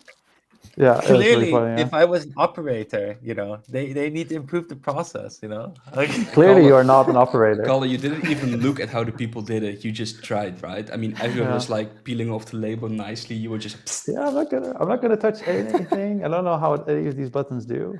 First thing that goes wrong, just. Okay, what were the members of Wooting team? So this was doing Woodstock, and we'll get that in a little bit later in the stream. But we built a keyboard on the sand, of course. I mean, who builds a sandcastle, right? Oh shit, why did I vote for Sandcastle? I don't even. Yeah. So, So this God was damn quite it. tricky. What caller has the big machine for the die casting shown in Unbelievable. the ATHG factory vlog? So that was just the factory vlog we discussed earlier, but we didn't show the machine, so you had to watch the video. But it's apparently it's green. In my head it was blue, but it was green. What was Big mean the green. big mean Green pressing machine. Yes. The green. Yeah. So this one, what animal does Carla have? Well, Carla actually has 2 animals, two sugar gliders. But then again, who made these other answers? A pigeon, a snake, a mini pig? I mean, that one is a pure guess, right? Because nobody Pigeon, can a really snake? know. Like Yeah, but inside Yeah, Wooting, but people then- don't really know even. Pigeon or a snake is. That one I got right at least. a snake would be feasible, would be the most feasible, I guess. So that's, yeah. Has a pet razor at home. But looking, a mini pig, that would have been Cute as fuck. interesting. Yeah. Mini pig is doable. Doable, yeah. Doable. Just It's a little garden doable. with a little piggy. Yeah. How many people joined the Discord server this year? I mean, you can still join discord.gg/Wooting, but around 70k people joined the Wooting Discord server this year. 70k new people. That's insane, right? But we did celebrate 100k in the summer. Hey, In August. In August. Oh, August. Very nice. And then we are by now like almost 140,000. Yes. It just keeps going up. Yeah. Oh. And do you know how we reach these numbers? Because Carla isn't allowed on the server anymore. He cannot hit prune and everything. So, I did Wooting it's a a safe service. space now. Kick out all the inactive members for 7 days. Yeah, 7 days. So what's the weight of a 8HE zinc case? That's of course 1445 grams. Of course. Yeah. Of course. That's something we mentioned. Oh yeah, I totally knew that. I mean, you can find it on the website, right? So, but then again, congratulations to Kirky, CYH, and Iva Ali. Please reach out to me on Discord. Yeah, and I'll see how I can verify if it's actually you. Just don't close that tab, please, in case you need to email things. Yeah, I'll be fine. It'll be fine. Good. It'll be fine. Okay. Where were we? Okay. Where were we? July. We were in August. Oh, yeah, we were talking in about the August. factory vlogs, August, yeah, and then we yeah. also talked about the 100k member celebration week. Oh, there we go. In August. And Switchy and is then- there? Oh my god, this would have been the perfect slide right before the quiz. We got 70k new members this year. Whoa. Which resulted to 100k members on Discord in August. Holy fuck. Perfect timing. And that was I guess that was the second event that our new community manager Raquel had run. That she joined us in the end of June, and then July did the birthday week. That was a great success. And then in August did the 100k member celebration, also a great success. And then ran the holiday giveaway as well, just last week, and doing a great job. Yeah, I got one thing to say, which is that I got to go. Hey, I got to skedaddle. So I'm All trusting right. you're in Boy. to represent Utility V5 in a good way. Will do. Papa bless. But yeah, I gotta run. Unfortunately. Bye. Happy New Year. See Let's, you yeah, happy New Year, Happy New Year. everyone. Yeah. New Year. Bye. Bye. Hey, Joe. Bye. And he's gone. All right. September. That's founders. Oh. Talk about Woodstock. Yeah, So we had let's the say, Woodstock in wait, September. let's get back to the quiz. Let's say I know who second place of the quiz is, and this person isn't allowed to be second place of the quiz. Does that mean that Iva, who did like the best to get third place, moves to second place and then gets? Everything shifts, yeah. But Yeah. but I mean, Just It's make them kind of- choose between 200 store credit or this backpack credit. It doesn't really matter. okay, that's good. Yeah. Okay. Good. Okay. Nice. Sorry. So yeah, we're in September, and we had Wait, so who's Woodstock in second place? September. But just, I'll tell you after the but just stream. Okay. to clarify, what is Woodstock? So I think this is the first This was the first Woodstock we've ever done, right? Mm-hmm. Yeah. Well, no, So that's we not have- true. That Whoa, can't whoa, be you did from last year. Luxembourg. That was the first one. we did the thing in Arnhem last year. Yeah, that's No, that's Woot Up. That's Woot Up. That's different. No, that was It's not Woodstock plus Woodstock. Woot Up. No, we did one day Woodstock, one day Woot Up. Oh, okay. Yes, it's the combo event. Okay. Yes, Okay. So sort of. we haven't done any Woot Up this year, have we? Now? I feel like no, we're kind of have a problem with naming. I No. kind of start to see a pattern here. No. Wait. Let me get this straight, right? There's Woodstock, that is our company get together, our annual company get together, and Woot Up is our thing where we have like a fan day with Wooting fans. That's Woot It's Up. the community get together. And in 2023, we conveniently combined Woot Up with Woodstock, right? But this year we only had a Woodstock because we had to spend all that ADHD money. Well, what we did this year with Woodstock, we brought everyone to the Netherlands and we stayed in a castle for over the weekend, and we did all the kinds of different activities around the castle and also at the beach that was nearby the castle. And it was actually one of the first times for a lot of people who've been Wooting, they could actually see each other in person for reals. Because we all work remote, so none of us, a lot of people hadn't actually seen each other in person. So that was very exciting. Also from the whole team in Taiwan that we had at the time, they also all flew over to the Netherlands, and that was also very exciting. And I think that was this. I thought Woodstock was a lot of fun. Like we could have a lot of people.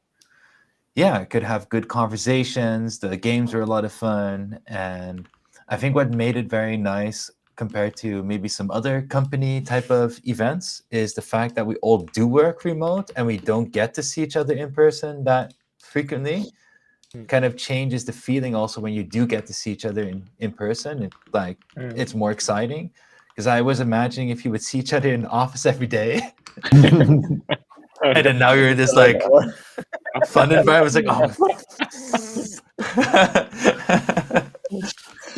so I mean, then shooting arrows at each other always helps. That was fun. Throwing axe. Axe throwing was fun too. Yep. Yeah. It's just the like, workshop was also fun. There are people you just like talk to or work with on the daily that you've just never seen before in real life, and then at the event you see them. That's pretty wild. Or the other way around. Now we have so many people in the company that there's people that I have very little working interaction with, but then can meet them and talk to them and get to know them on a personal level.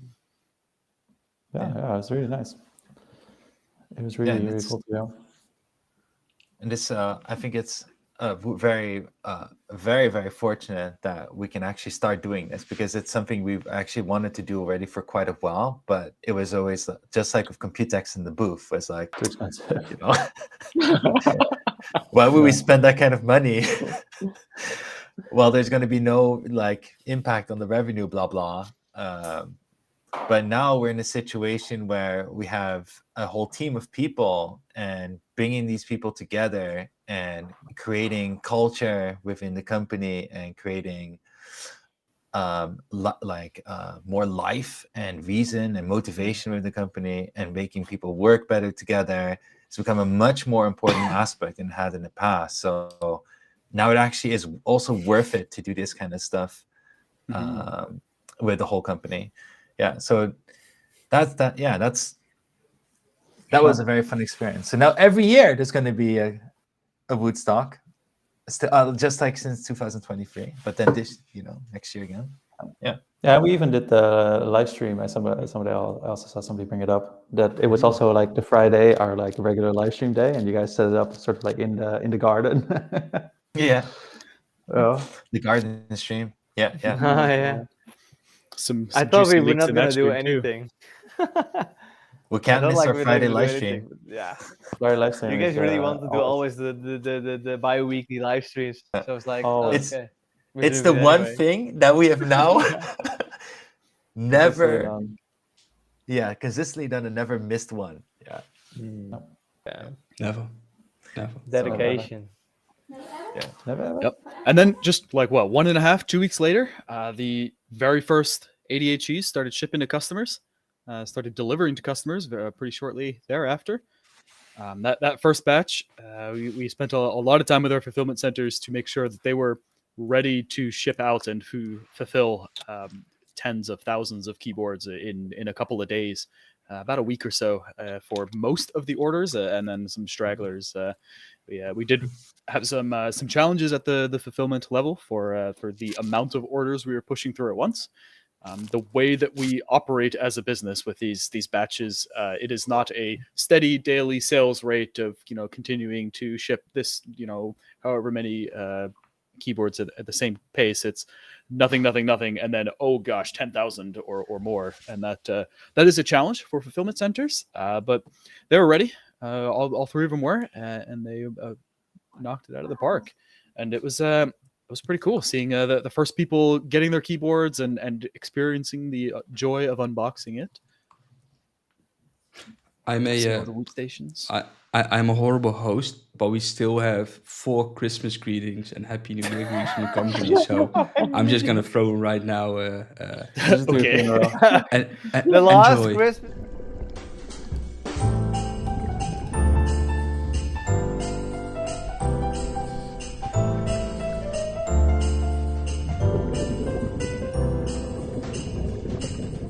Hi, Happy Holidays！ 祝大家新年快乐！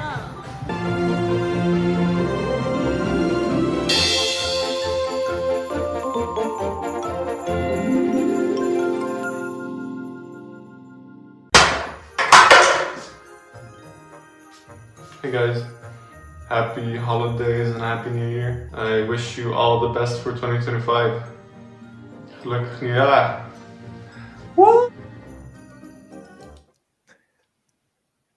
Fucking fantastic, right? Jesus Christ, have you seen Pola? Nice. The Pola one was next level. Roger, Niels, everybody's so fantastic. Niels did also really nice. Yeah.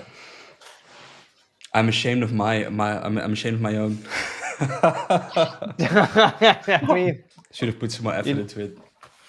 Yeah. No, I they mean, have at the very last moment, Christmas morning, hit email or sent a message to Sander with, "Oh gosh, here's mine." Yeah, it's in there. It's in there. Good. But Sander, the last video. You were saying the last one. What was it about? That's the longest one. The last one is mostly meant as like the ending because there's like a few greetings thingy. Yeah, because we still have 3 pieces left. So, what month are we now at? Are we in September? Oh no, we're talking about September, right? Yeah. Mm-hmm. Yeah. I'll rip another one after October. Sure. Maybe this is an interesting question with the deliveries and the reviews with the ATHE.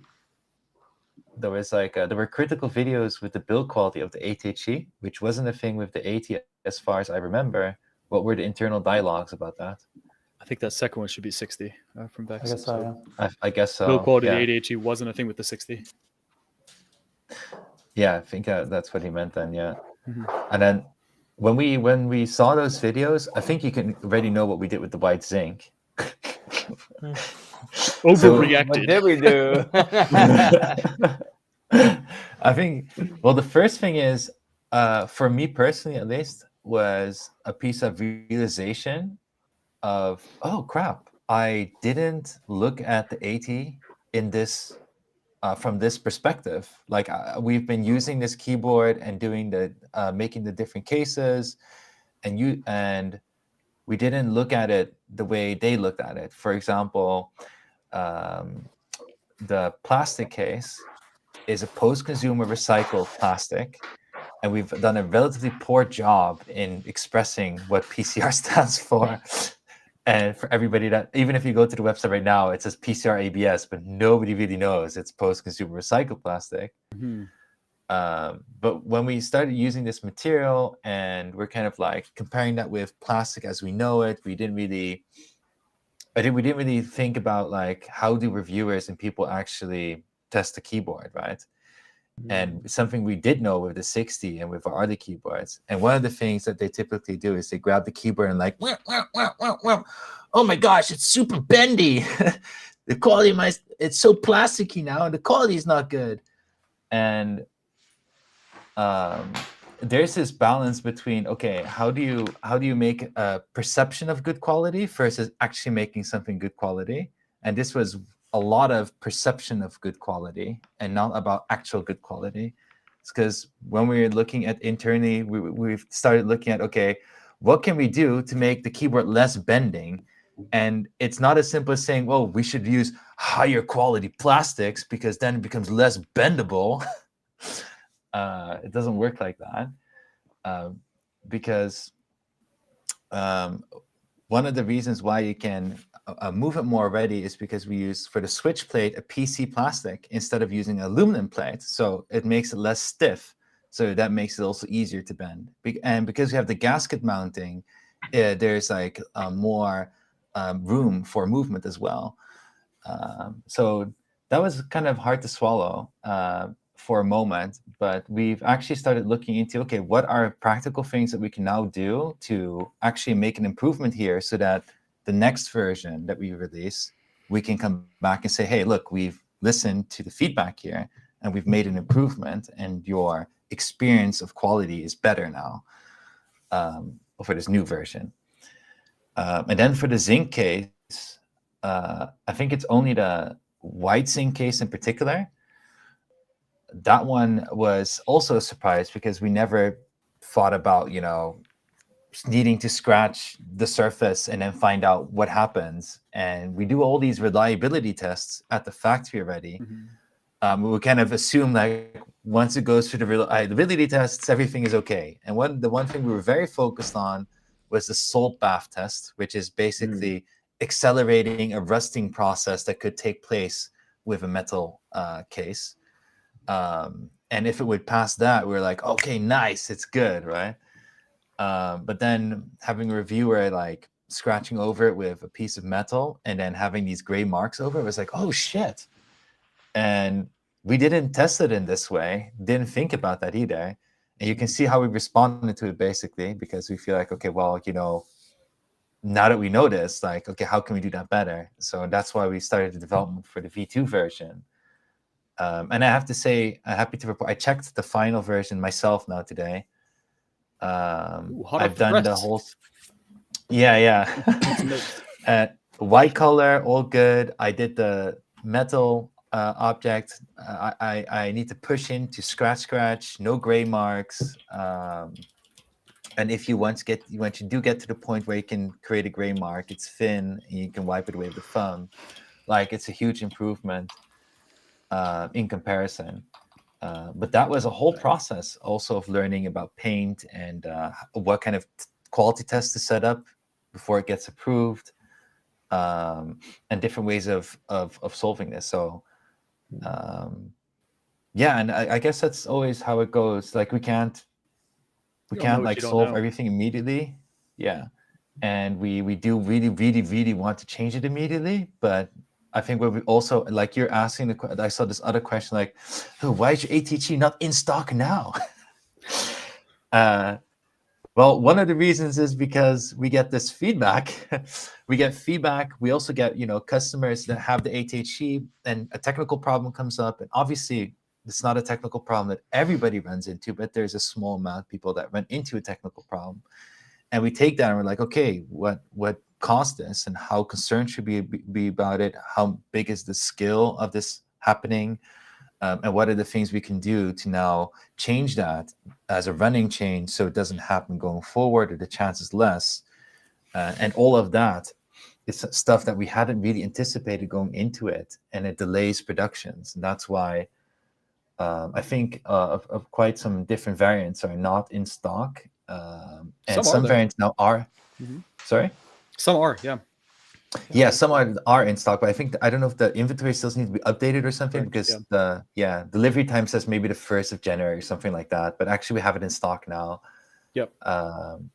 So we are for the US specifically. Up with it. I did release those orders this morning before the stream, so those are on their way. I think nice. To also summarize a little bit more is, I do think everybody internally really likes the quality that the AT came with. I mean, sure, like the quirks of color mentioned, like with the bending, how people perceive it, and yeah, the zinc white, you can say that was a big flaw from our side, and we're doing a lot of things to improve it, and Gal already citing the version that doesn't have these marks. I do think every keyboard release we had, except for the Uhu, they all had like certain quirks, issues, things that got solved in the next production, and then we discovered another thing and it got solved in another production. And even those back then was quite vocal, right? And people talked about it, but after a while people sort of tend to forget. And the 6HE is what now, 2.5 years ago when we launched it, something, and it's still going strong, right? And the same for the 8HE. There's now like first batches came out, some little minor things that we're tweaking, improving for the next version, and so the 8HE can be a viable keyboard for years to come. And besides software improvements, if we have the opportunity to make a hardware improvement or fix an issue, right, then we definitely do it along the way.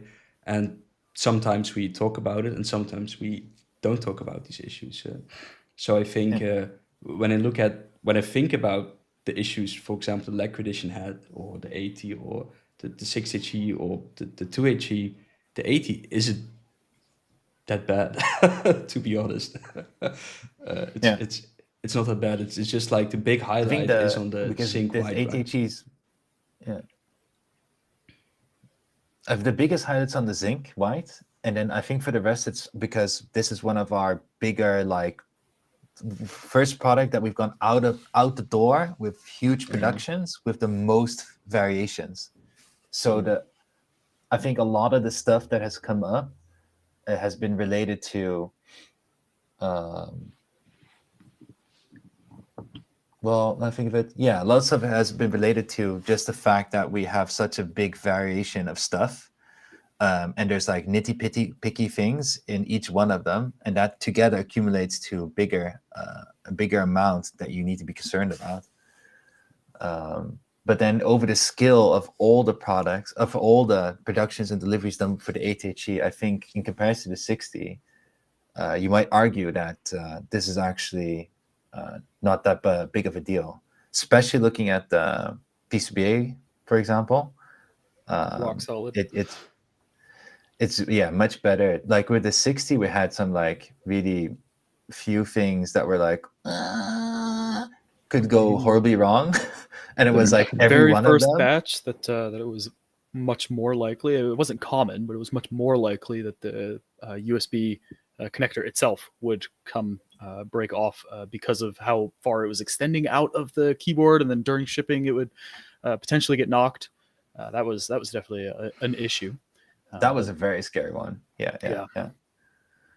So yeah, and this is kind of the running theme also, is that with every new product release, the first production going to market, no matter what you do, it's always going to come with some type of issue that you need to resolve going forward in productions. But it's also one of the things why now within Wooting right now, we're literally trying to build up quality assurance. We have her name's Yuli, technical project manager, but she's also doing quality assurance, and we're hiring now. We're looking for a quality engineer, a full-time person for quality engineer. It's on our website. Is it you? If you're a quality engineer in Taiwan.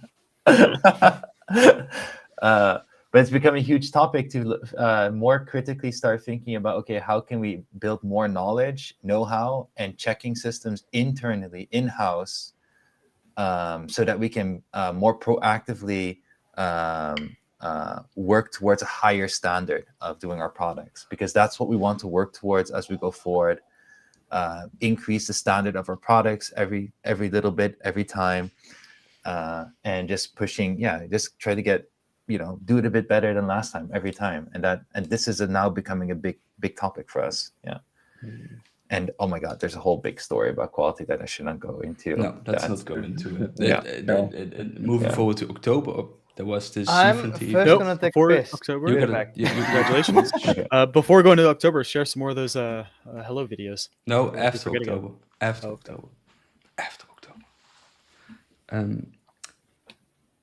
Or do you want to do one now? Shall we do it? I'll do one. I'll Do it, yeah. I'll do it.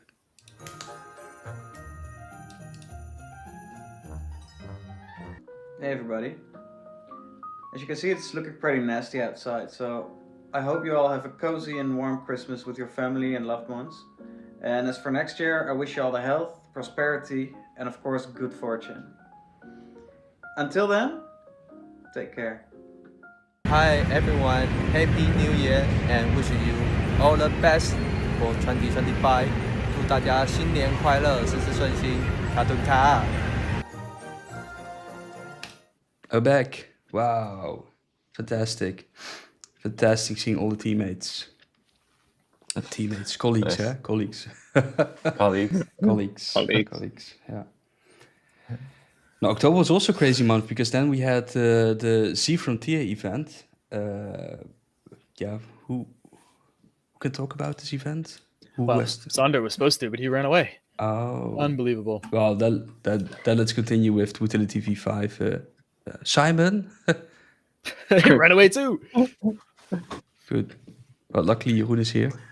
Save the day. Oh, fuck, I was muted. Ah, fuck. Hey. No, Agility V5. I mean, what month are we now? October? Yes. Oh, yeah, V5. I mean, it didn't really start in October, right? That's when the beta was released, but it actually already started, I think probably started 25 or end of 24. And it started by us kind of trying to think about what we want to do for the ATC release. And we actually had a dedicated UI designer, Paula, on board for a little bit then. And she and others were also of the opinion that what is now V4 have like some pretty critical problems when it comes to the layout and navigation and the design consistency, let's say, like how like some buttons don't look like the other buttons and not all colors are the same, blah, blah, blah. And so there was this idea to go for like a V5 push and to align that with the ADHD release. And that project basically took the whole year up until October, like months of design work, of feedback, of implementation.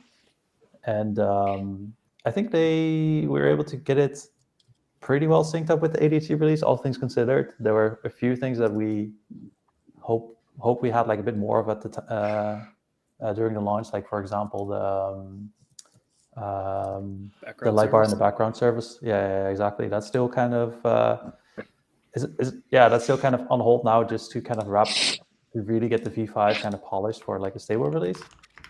But overall, I mean, to me at least, it turned out great. Like the feedback has been really, really good. I think it looks great. It feels great. The only big thing missing, in my opinion, is light mode. But Paula is working on that. Light mode? But Who uses that? Come on now. You only need dark mode, my guy. No. Flashback. Light mode. Still, to be in dark mode is very heavily overrated. But then that's still what is missing. And what else? What else is there to say about the V5? It's the best, right? It's a long overhaul. No, and I think like also it kind of sets us up for an easier future as well, because like before I remember with if we wanted to add anything new to the V4 utility, we have this sort of like little navigation bar at the bottom, and we just couldn't put more things there, which is really annoying. And now we have like a bit more cleaner, a bit more logical, and it's much easier to extend. I think it's also a good push towards more professionalism, let's say, having more structure with software key component of your company.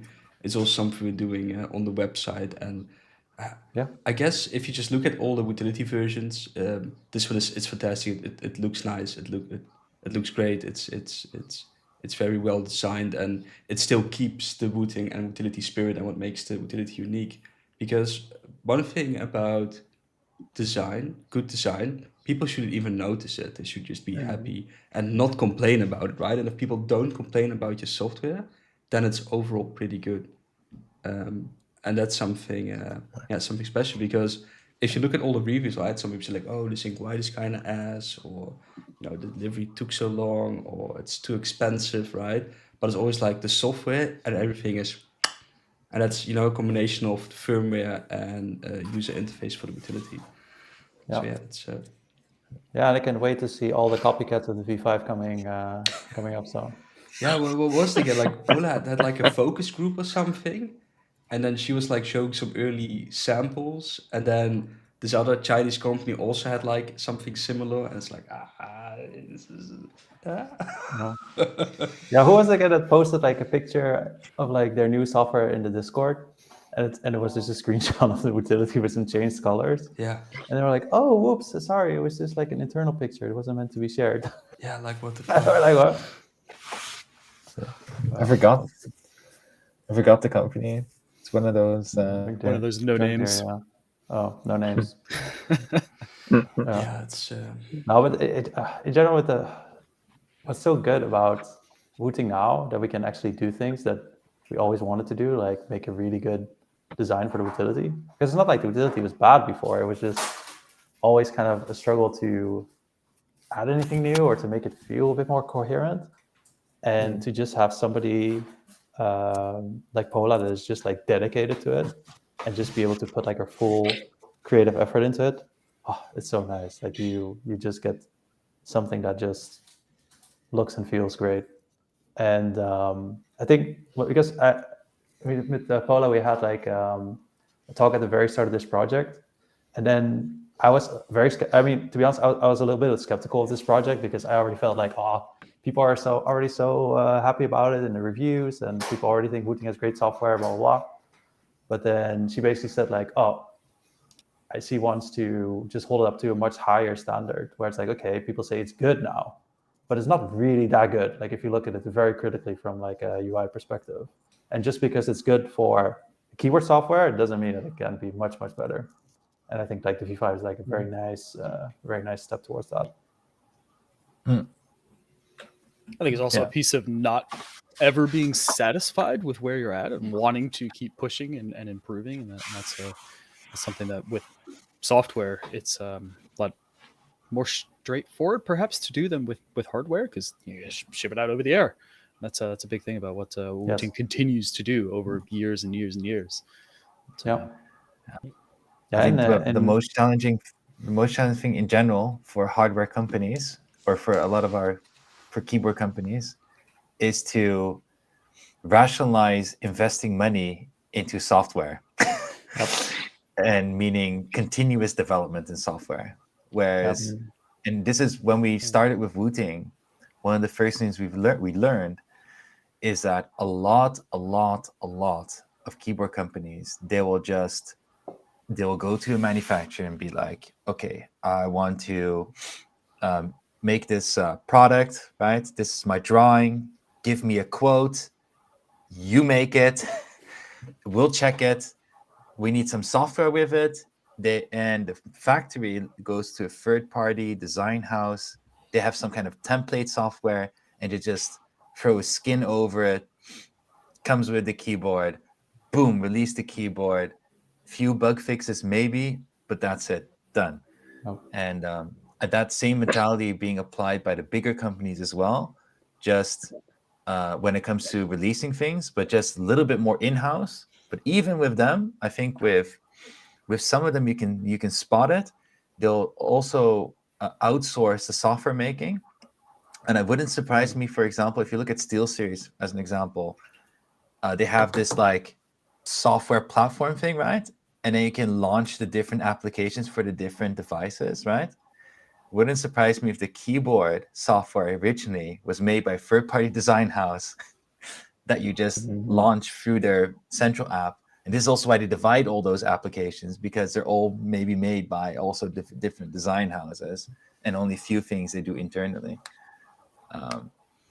There was also this company reaching out to us who makes firmware and software for some of these companies, right? And this time I'm not gonna tell names because I think it's also a little bit industry secret. They were like, we can make this software firmware for you because we have all these other companies in our portfolio.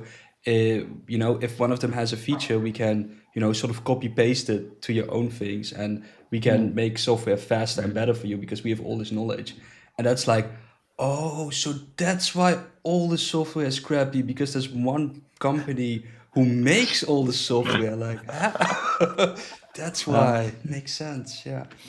Yeah. I mean, the most obvious thing is like, especially a lot of like HC keyboards nowadays that come out of Chinese factories, where you can clearly see it's a reskin of just the same thing. Yeah.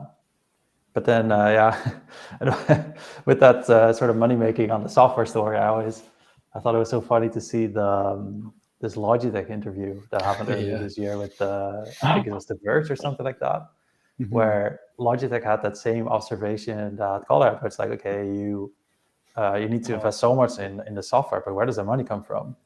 And she kind of innocently said like, oh, but what if you do some sort of like forever mouse and you can just pay a monthly fee and then you keep getting updates, which from a CEO perspective sounds, I'm not saying, not for Calder, but then in her case, careful with your words. I'm treading very carefully. Tread carefully, Jeroen, with the next couple of sentences. Because you don't want to be taken out of context. No, but then from her perspective, I can kind of understand where it's like, fuck, we're making all this software. And it's basically recurring costs, but there's only a one-time fee that people pay. That's not good. How can we do recurring fee, right? That's what everybody tries. That's what Apple tries with their whatever subscription they want to try to sell you. And the backlash was just unbelievable.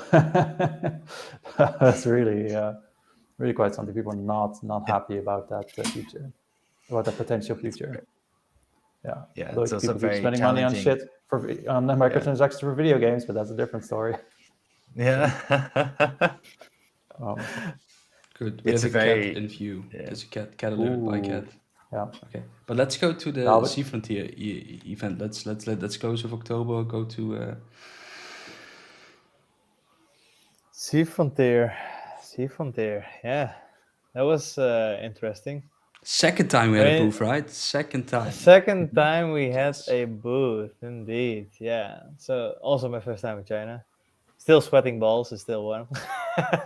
But it was interesting. I mean, for me it was mostly interesting, like how different the community in China is than of course I've been to events like to ClackeyCon, to the Frankfurt Mechanicon, and like to those kind of events, and like the way things go is just so different, and it's just so interesting to just see and hear like what everybody's saying. Like in Europe, everything is probably like mostly about minimalism, it's clean as much design. And then you go to the Sea Frontier event, and then like the more outspoken designs, the fancier designs, those will be mostly popular and where people are actually interested in. So it's like a very different sense in what they actually seek in keyboards. Yeah. And of course, like a shit ton of the Chinese products that are also on the market, you can actually see them at the events. Whereas, of course, in Europe, you don't really see them. But over there, of course, you're close to the factories and everything. So you can actually see how they feel like, how they are. And it's quite interesting. I enjoyed my time, especially just to see like all the wild designs. I love that. Yeah. There is, I remember, I think it's called the Oasis, something HE. I forgot which layout it was again. But then the Oasis, yeah, the it was also like just like a Hall effect keyboard, right? Yeah. Yeah. Because when I think I saw it on Twitter for the first time, and I was looking, and of course the renders, right? And it's like aluminum chassis, whatever. And you're like, wow, okay. This looks sleek, like, oh my gosh. And then look at the price, like, oh. Ouch. But that keyboard was at the event as well. And I saw it, I was like, oh, that's the Oasis keyboard. And then just holding it, it's like,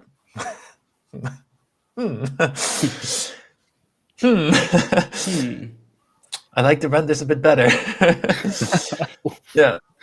But it's this it's also this moment where what you see online versus what you actually, when you touch it and hold it, the big gap.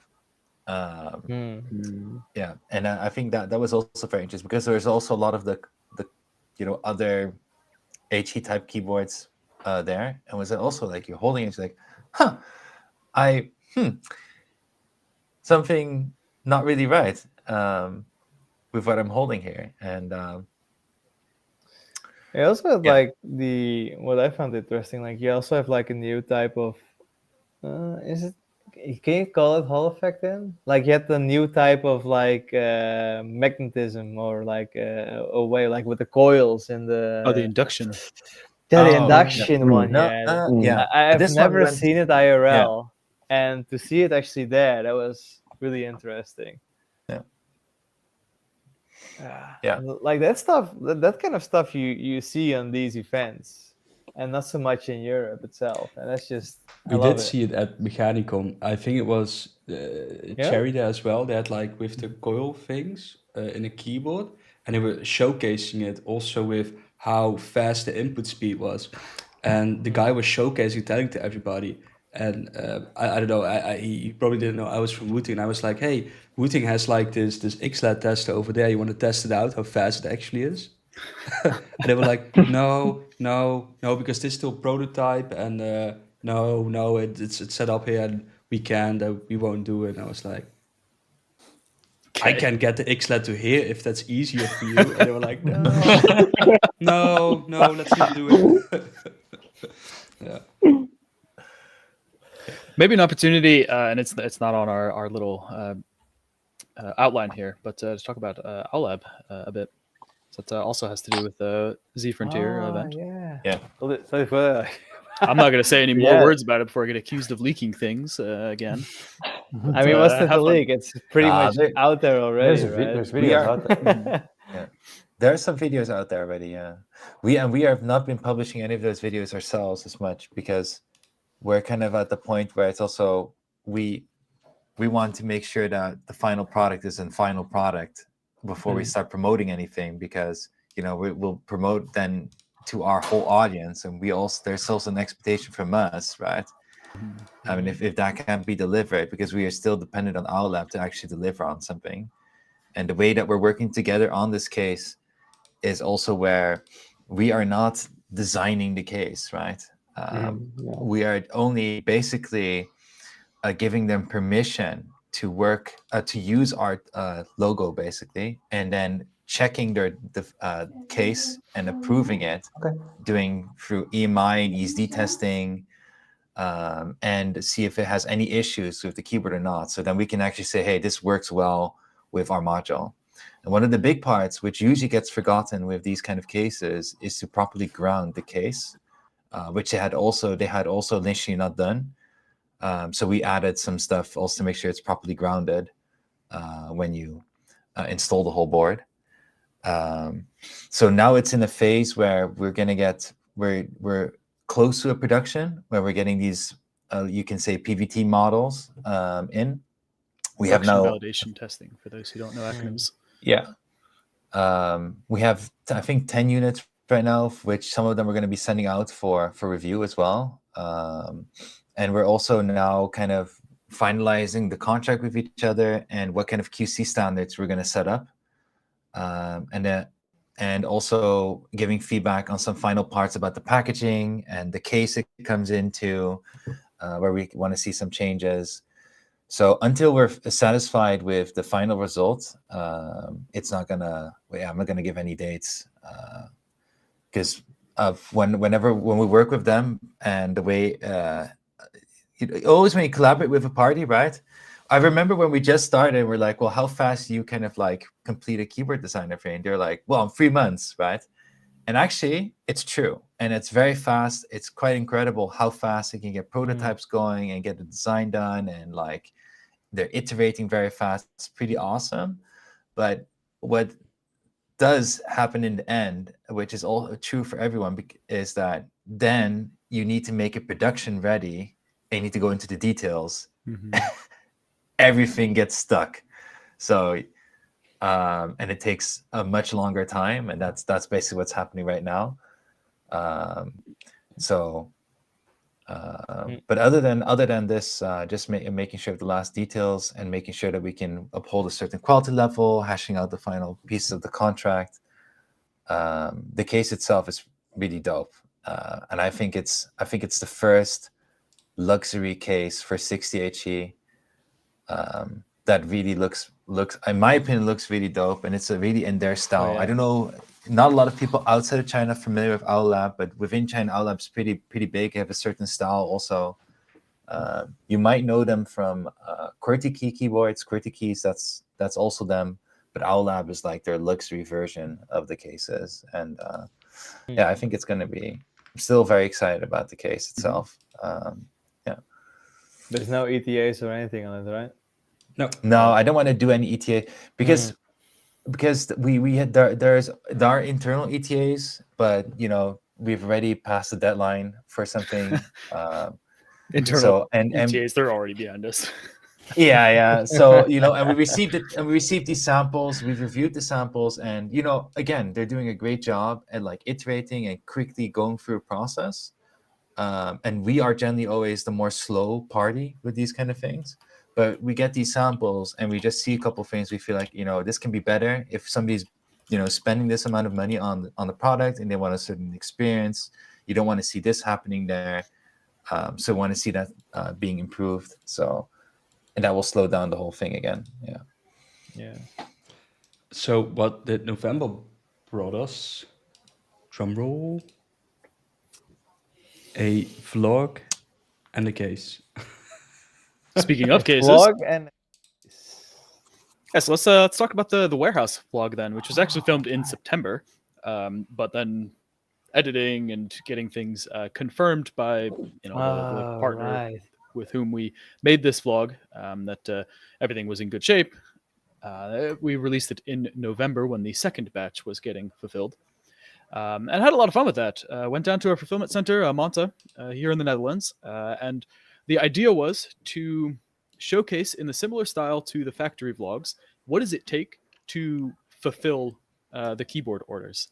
Because that is a blind spot that a lot of people don't really know. They buy something on Amazon and then it shows up at their door. And the logistics behind how that actually happens, what does it take? It can be very interesting and is a very useful piece of education, and also gives people some more perspective on how that goes. And then in typical Wooting style, there's some comedic moments in there that I particularly enjoy. Calder ripping that shipping label, and is something that can happen to a shipping label. It can get ripped. That was not scripted, but it was pretty good. Yeah, and they've been a really good partner with us, just allowing us the opportunity to come in and do that film for them, with them. Yeah, that was pretty cool. So for me, what was well, because at the same time the 8HC were being packed, right, and the first batches being shipped out, and they had like this.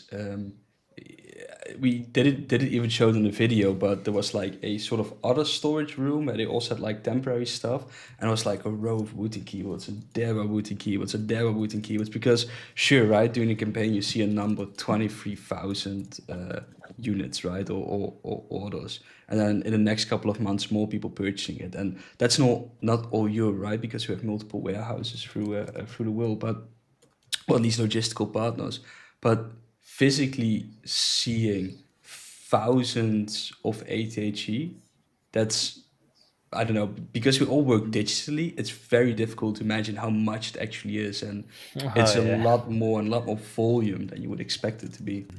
I remember when we went in the warehouse, like downstairs, so like at the bottom floor, there's like so many Wooting pallets. Yep. that they'd already packed up and getting ready to ship out with the carriers. Yeah. It was like, okay, but one of our crew that was going through there had asked, who are these for? I was like, oh, that's you. That's you. That's all you. All you, yeah. Insane. Yeah, fantastic. And then in November, right, the long-awaited Optimum collaboration. For me, it was also quite exciting because this was the first collaboration we're doing, and I think we couldn't find a better partner to do it, right? We did have some hiccups getting the keycaps done and everything, but Optimum, it's one of the people, he's just the same guy in real life as he is in the videos. It's so chill. it's fantastic to work with him, and he has a certain vibe and energy over it, and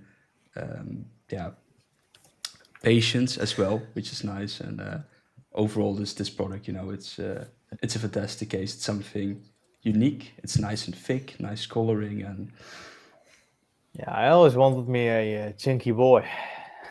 now you have it. Yeah. And Big boy win. One process of Optimum. Oh no, go sorry, ahead. Carl. No, you do. You, Carlo.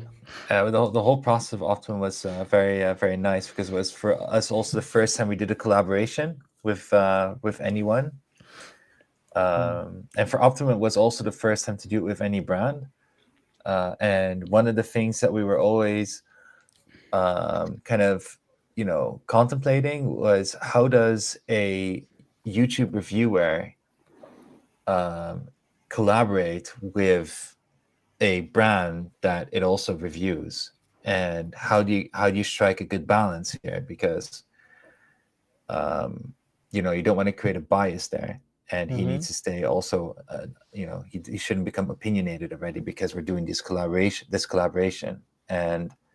But at the same time, you really want to work together, because there's a lot of overlap in each other's character and way of working, values, and it makes sense, right? So I'm happy that he was. I forgot even who came up with the idea to do it. I don't even remember who came up with it. If he was asking about it or something, I forgot. Yeah, I vaguely remember it, because it started a little over a year ago, at least when this case release was summer thing. And I think I came to your house. You were then just talking with Ali as well, and on a call, because you were talking about 6TG and what he liked and didn't like about it. And I was like, yeah, I like it. And this case is good because he put it in a tofu case or something, and that made it better. But he said yeah, it would be better if it had this case and whatever. And then he didn't like he liked the performance. He didn't like how it looked. And I think you just talk with him, was oh, let's make a case together if you're up for it. And I was like, oh yeah, sure. Okay. Something like that. That's I can't even remember. Yeah, but 2 months ago or a week ago or something. Especially during this period, is especially but then I'm happy that did happen, because as we're kind of the whole project was also kind of figuring out what are we going to do. But actually, when we look at the case design, he was so clear about what he wanted already, and he gave already a rough design, what he made in 3D of what he wanted to see.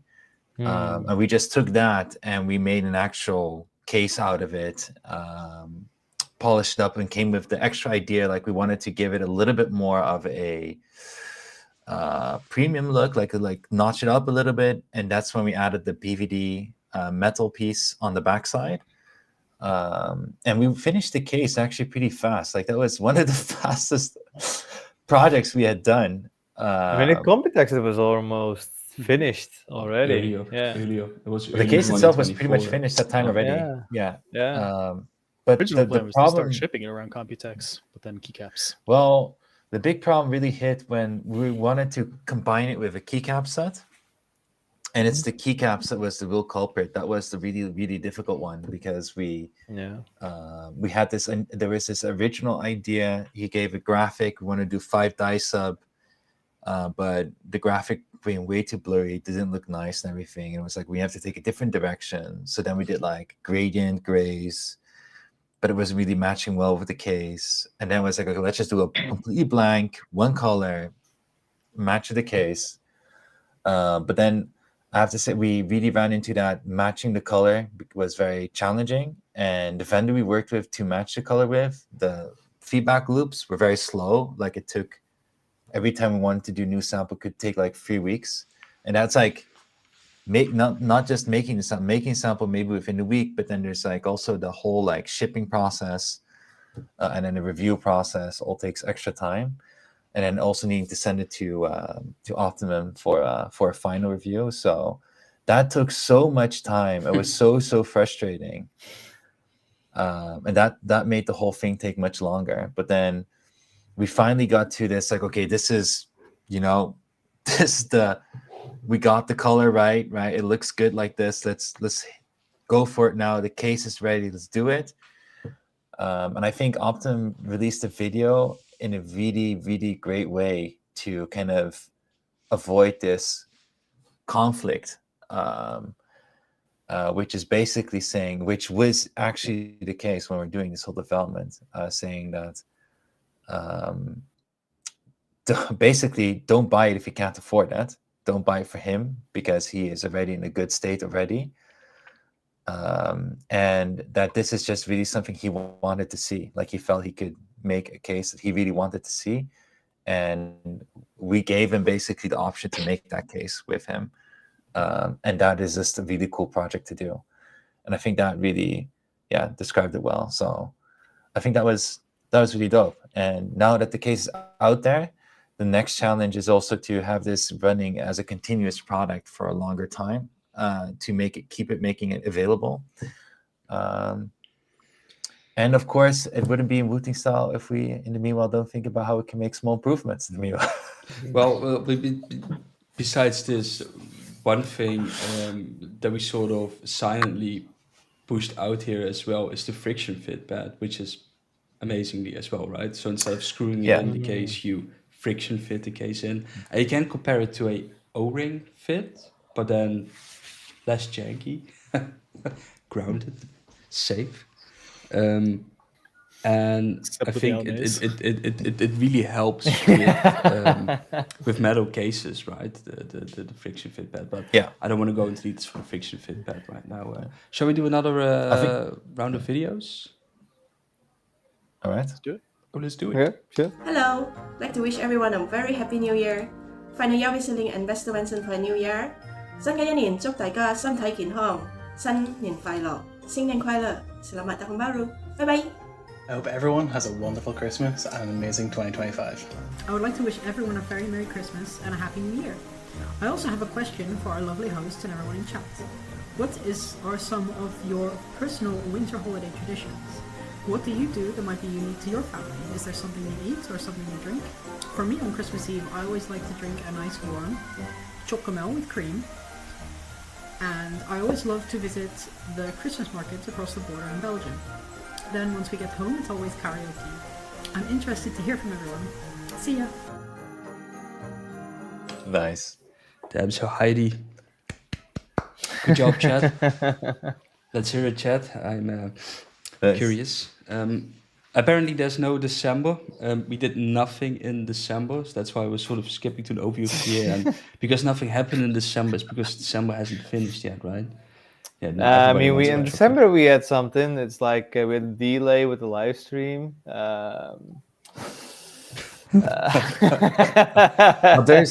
There's a thing coming up in chat about maybe about delivery times changing, and I think that's a thing that's been happening over the last month or 2 months. That I think we've called it internally delay creep, because at some point, with the systems that we have built up, some things just delay slightly, just by 2 days. But then over time, it increasingly delays by 2 days, and that's the creep. And unknown to us, it actually delayed much more than we realize, and we're not communicating on this very well, because we're also not realizing that actually it's delaying for a bigger period. Whereas with the 8HE before delivery, the first delivery, it's very clear you're going to do this first delivery on a certain date. And if you can't make that date, it's very clear it's going to delay. But now we're doing this like continuous thing, continuous stock coming in and shipping it out. Productions are changing because of the continuous changes that we're trying to make small improvements here and there. And with the WhiteSync V2, everything gets even much more messier with reorganized and everything. And that's caused a bit of we've kind of lost a bit of good oversight in what has happened with delivery times here and there. Well, and it's also been the case that the freight shipments have been and the productions themselves have been spreading out. That first batch will be done then, and then all of the 15 SKUs for the first batch will be done then. But now we got second and third batch here that some of the SKUs are done then, and then those freight shipments are going, and then some are going with air freight and sea freight, and the complexity of all of that is shifting quite a bit. And then you add the peak season holiday stuff into that, and that was last week I was looking at a sea freight shipment that had 18 days of freight shipment delay on it, and that was like, yeah, what do you do if the boat's not at the dock? Then it's not at the dock, and that those kinds of things are.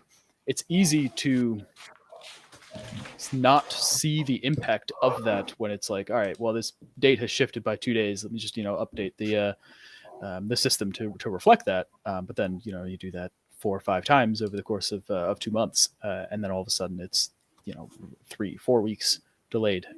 So that is definitely an opportunity to communicate better, more accurately, and have the information more readily available for wherever the person is looking to find that information. So, yeah. So, apologies.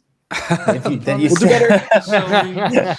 Yeah, we know the hub, the delivery estimate times creeping, and I personally, I would also, I can, especially at this time with Christmas time, it's really no fun to see that date changing. It's like going from before Christmas to after Christmas. It's a very critical time, especially because you have holidays, you have a lot of time to play games, and then after the holidays it ends, and it will arrive too late. You cannot use it that much anymore, and so I know it really does suck. But yeah, we've noticed this happening now just recently, and we are trying to see if we can tally all the information and see where we've missed things and where actually big delays have happened, so we can start communicating more proactively on this. So. And of course, in the meanwhile, and also on customer service, like if you've seen the video, we're working we're really doing our best to get improvements running through customer service, and also just big piece of that customer service also about what kind of information do you get to see on the hub, and delivery time, and how accurate is the information on there, so you don't even need to open a ticket or feel like you need to ask anything because it's right there in front of you. Yeah, and it should be noted that "where is my order" is one of the most significant customer support request types that we got. Whether that's the shipment has already been packed and it's being delivered by the parcel carrier to you, so how can we improve that so that you don't need to ask, "Oh, baby," so that you don't need to ask, "Where is my order?" because you already know. But then also getting to that point of fulfillment, "Where is my order?" That's a huge deal. Yeah. So we're still hiring aggressively with customer service. We still have a big ticket count. I think the last time I checked, we're like 2,400. But should imagine that within a day, like a lot of, well, now we have holidays also. U team is on holidays, and Taiwan team is now dealing with tickets. But you should imagine that on a day, 1,000 within. This is a nice bridge to this view, Calder, because in 2024 we answered over 100,000 tickets. That's not 100,000 replies. That's resolved 100,000 tickets. Yeah. Oh, yeah, right. Yeah. Damn, boy. Yeah. 100,000 tickets with 75,000 customers. Could have been a quiz question. Yeah. Wait, how many customers? 75,000 customers answered. Oh, I almost thought like 75. Like, damn, they send me. Only customers. There's a handful of customers that have 40, 50, 60 tickets, but very few. No, but overall, this is interesting metric, the 100K. And I also saw the question in the chat. This question was for Manson. Are we going to add more people to the customer service team? And Wooting company at the start of 2024, we were with 31 people. Now we are with 62 people. And through the year, right, we added people to the marketing team, product development, software, operations, finance, you name it. But the biggest amount of people who joined Wooting were focused on customer service. And yes, all the way. Top of my mind, like 1/3 of our company, if it's not even more, it's customer service. Mm-hmm. Is it? I don't know. I'm just I think I can Wait, quickly what check is- it. what- It, One it more time? stays pretty consistent that as the company grows, between 1/3 and 1/2 of the company is Oh, customer, 1/3, customer yeah. service in some capacity. Let me. Yeah, it's always and I think it's gonna. Yeah, I don't know what is like the healthy amount yet, because it looks like always being on 1/3 is still not enough. But it just happens to be always 1/3. It's a little bit over 1/3 now. Yeah. All right, there we go. A little bit Yeah. over. Yeah. And I think the biggest challenge at the beginning with this was that we didn't want to hire so aggressively only customer service also, while the total company size is very small. Like we really want to retain our company culture. But I do feel like now we're at a larger scale. So as we hire customer service people, more people within the customer service team, it's easier to hire more people at the same time. And I think in November, we had the most joining at once. And what's also, I have to also say, what's a bit funny is that you should also imagine over time, the people that started with customer service in the beginning have also grown within Wooting, maybe still within customer service, but because the complexities and the responsibilities and the extra stuff that just grows within the company concerning customer service also adds new roles that were not needed before to make things run. And a very simple example is this piece of, well, before with, let's say, 5 people within a team, you could all like operate it's all fine, right? But now you have like 10 people, you need somebody additionally to help smoothen out priorities, processes, and that's on the sideline and not helping doing tickets necessarily. And as you go forward, you get more people, you get like a different way of how it's structured. And then you create different systems. How can you make sure that somebody joins the team and can, within a very short amount of time, understand all the processes so they can effectively start doing the work they need to do? And that requires, and it keeps going. So it's challenging, it is fun, but it can also be frustrating if you're on the other end and you can't get an answer very fast. But we do always make sure we follow up every ticket and come to a good conclusion. And a little step back when it comes to hiring more people, yes, that is a solution for a lot of things, and for customer service, definitely. We also introduced, the help wizard that sort of helps us answering some basic questions and filters your question or your ticket out for our customer support. But one thing that's even more important is that we have a certain company culture and mindset, what I think makes Wooting great. And that's also something you have to teach your new people, right? And you have to get them inside the Wooting culture and keep what makes us special. So that's why we just hire only a certain type of people, besides, being skilled and having a similar mindset, or that we can see that they can grow into this mindset and slowly grow the company over time, even though we doubled the company, right, in the last year. It's It's kind of like the network effect, right? Like as you get, like we're at 30. So every year we've kind of like doubled. So every one person could hire one extra person within a year, let's say. So once you get to, we were 14, then we got to 30, and then now we get to 60. Yeah, in like 15 years, we'll have an entire country worth of Wooting employees. Yeah.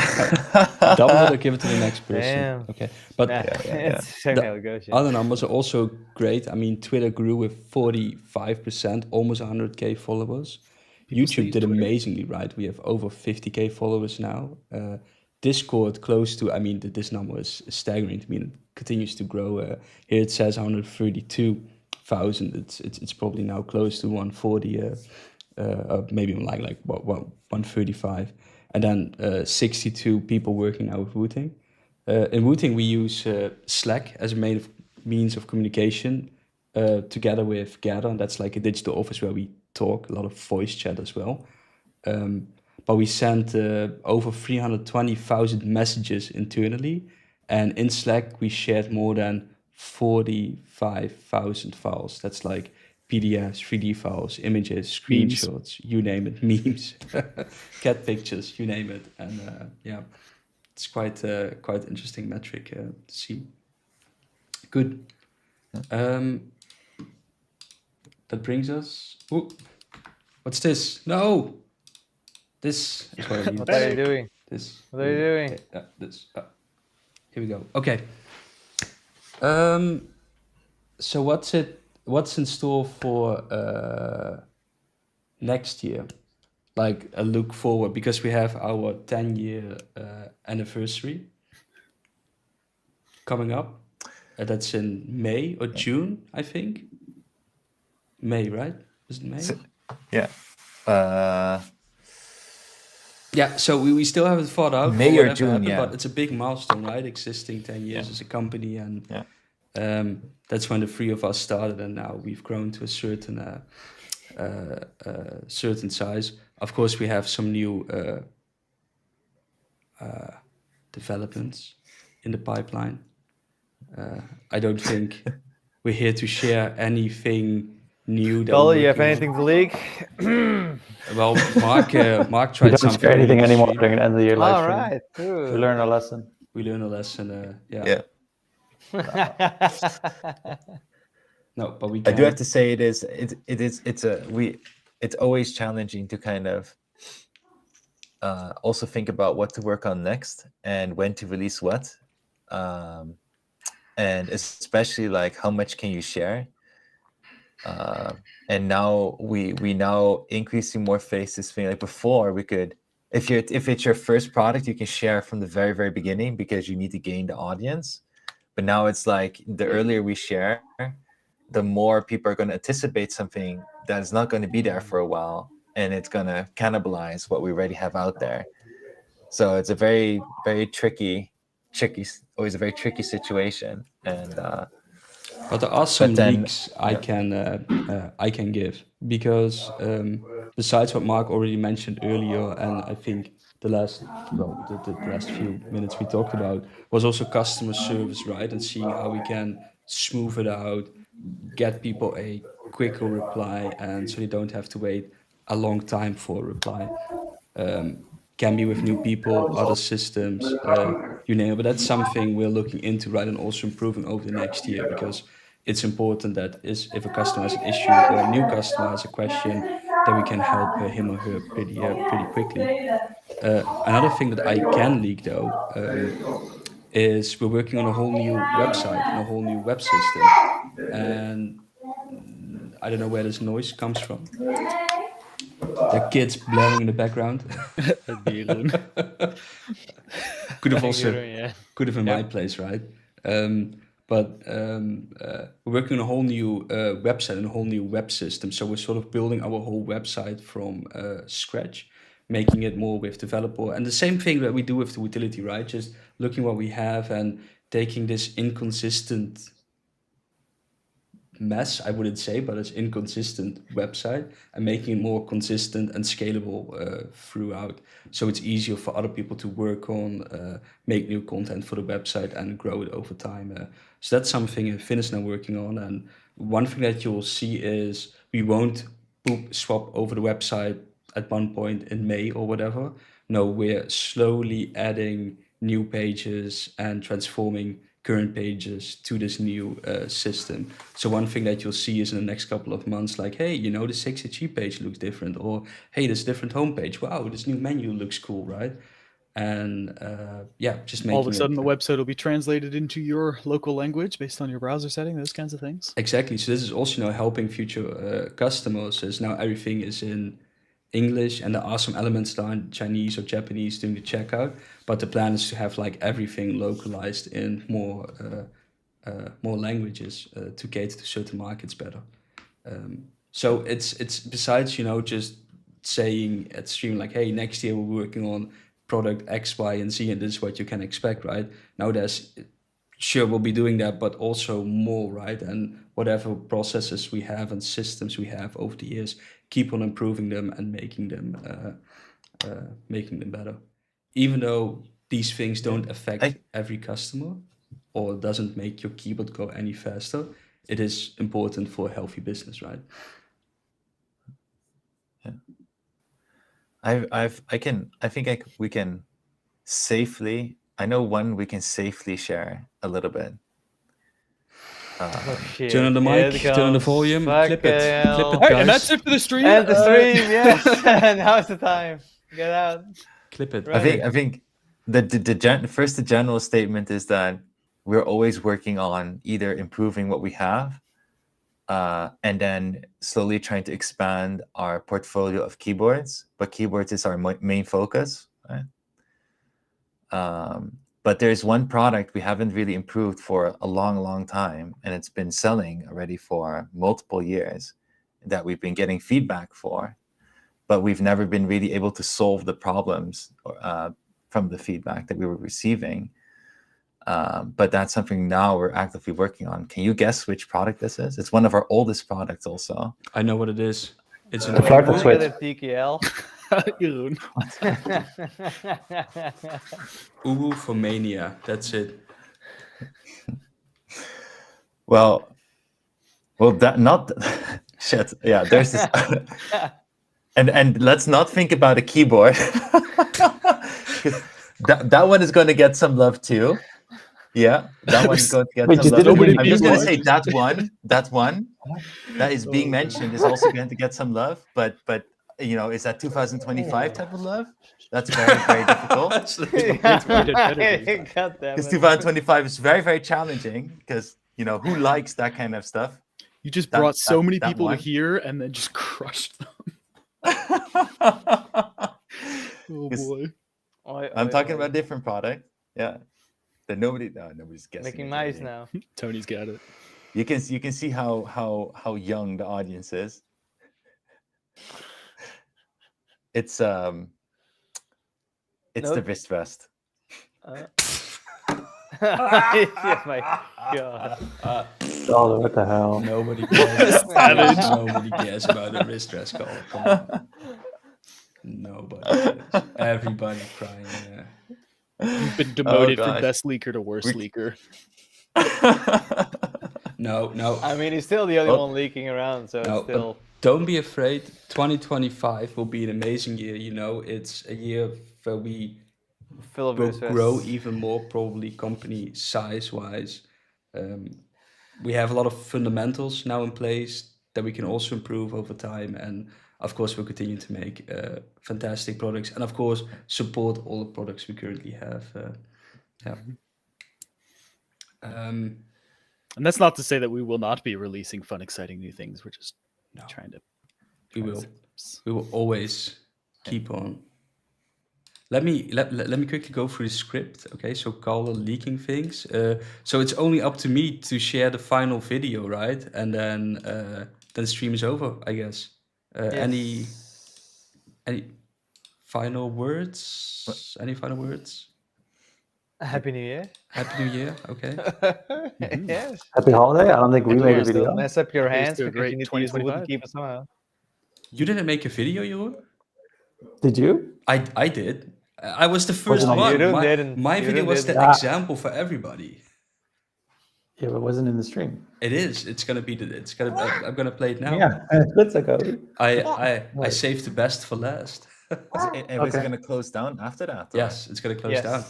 So we're gonna wave so goodbye. like a final goodbye. Goodbye. Right so now. now is the final goodbye. We're all gonna wave. Wish everybody happy New Year. Happy New Year. Don't mess up your hands because you still need to use your wooden keyboard somehow. Stay straight. Else you use the Ubu if you only have 3 fingers. That's also alright. Thanks everyone for watching. Stay with us, because I think now the best people from the company will share the greetings with you. So it was fun. I had a blast, and that doesn't include me. I see you guys. Nope, you're in the beginning. That's why of he's the first saying one it. there. Yeah. I'm in the last one, so let's go. Have a good holiday. Hey there, I'm Mark. This is Dally. We want to wish you a Merry Christmas and a Happy New Year. Hi everyone. I wish you all a healthy and a prosperous 2025 and a Merry Christmas.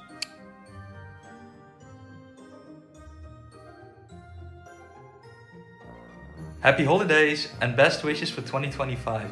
I want to thank you all for being amazing community members last year, and I wish you all the best health and joy in 2025. Well, everybody, it was fun seeing you, speaking to all of you in this live stream. I wish you guys all a Happy New Year, and I'm off to the cold, cold north.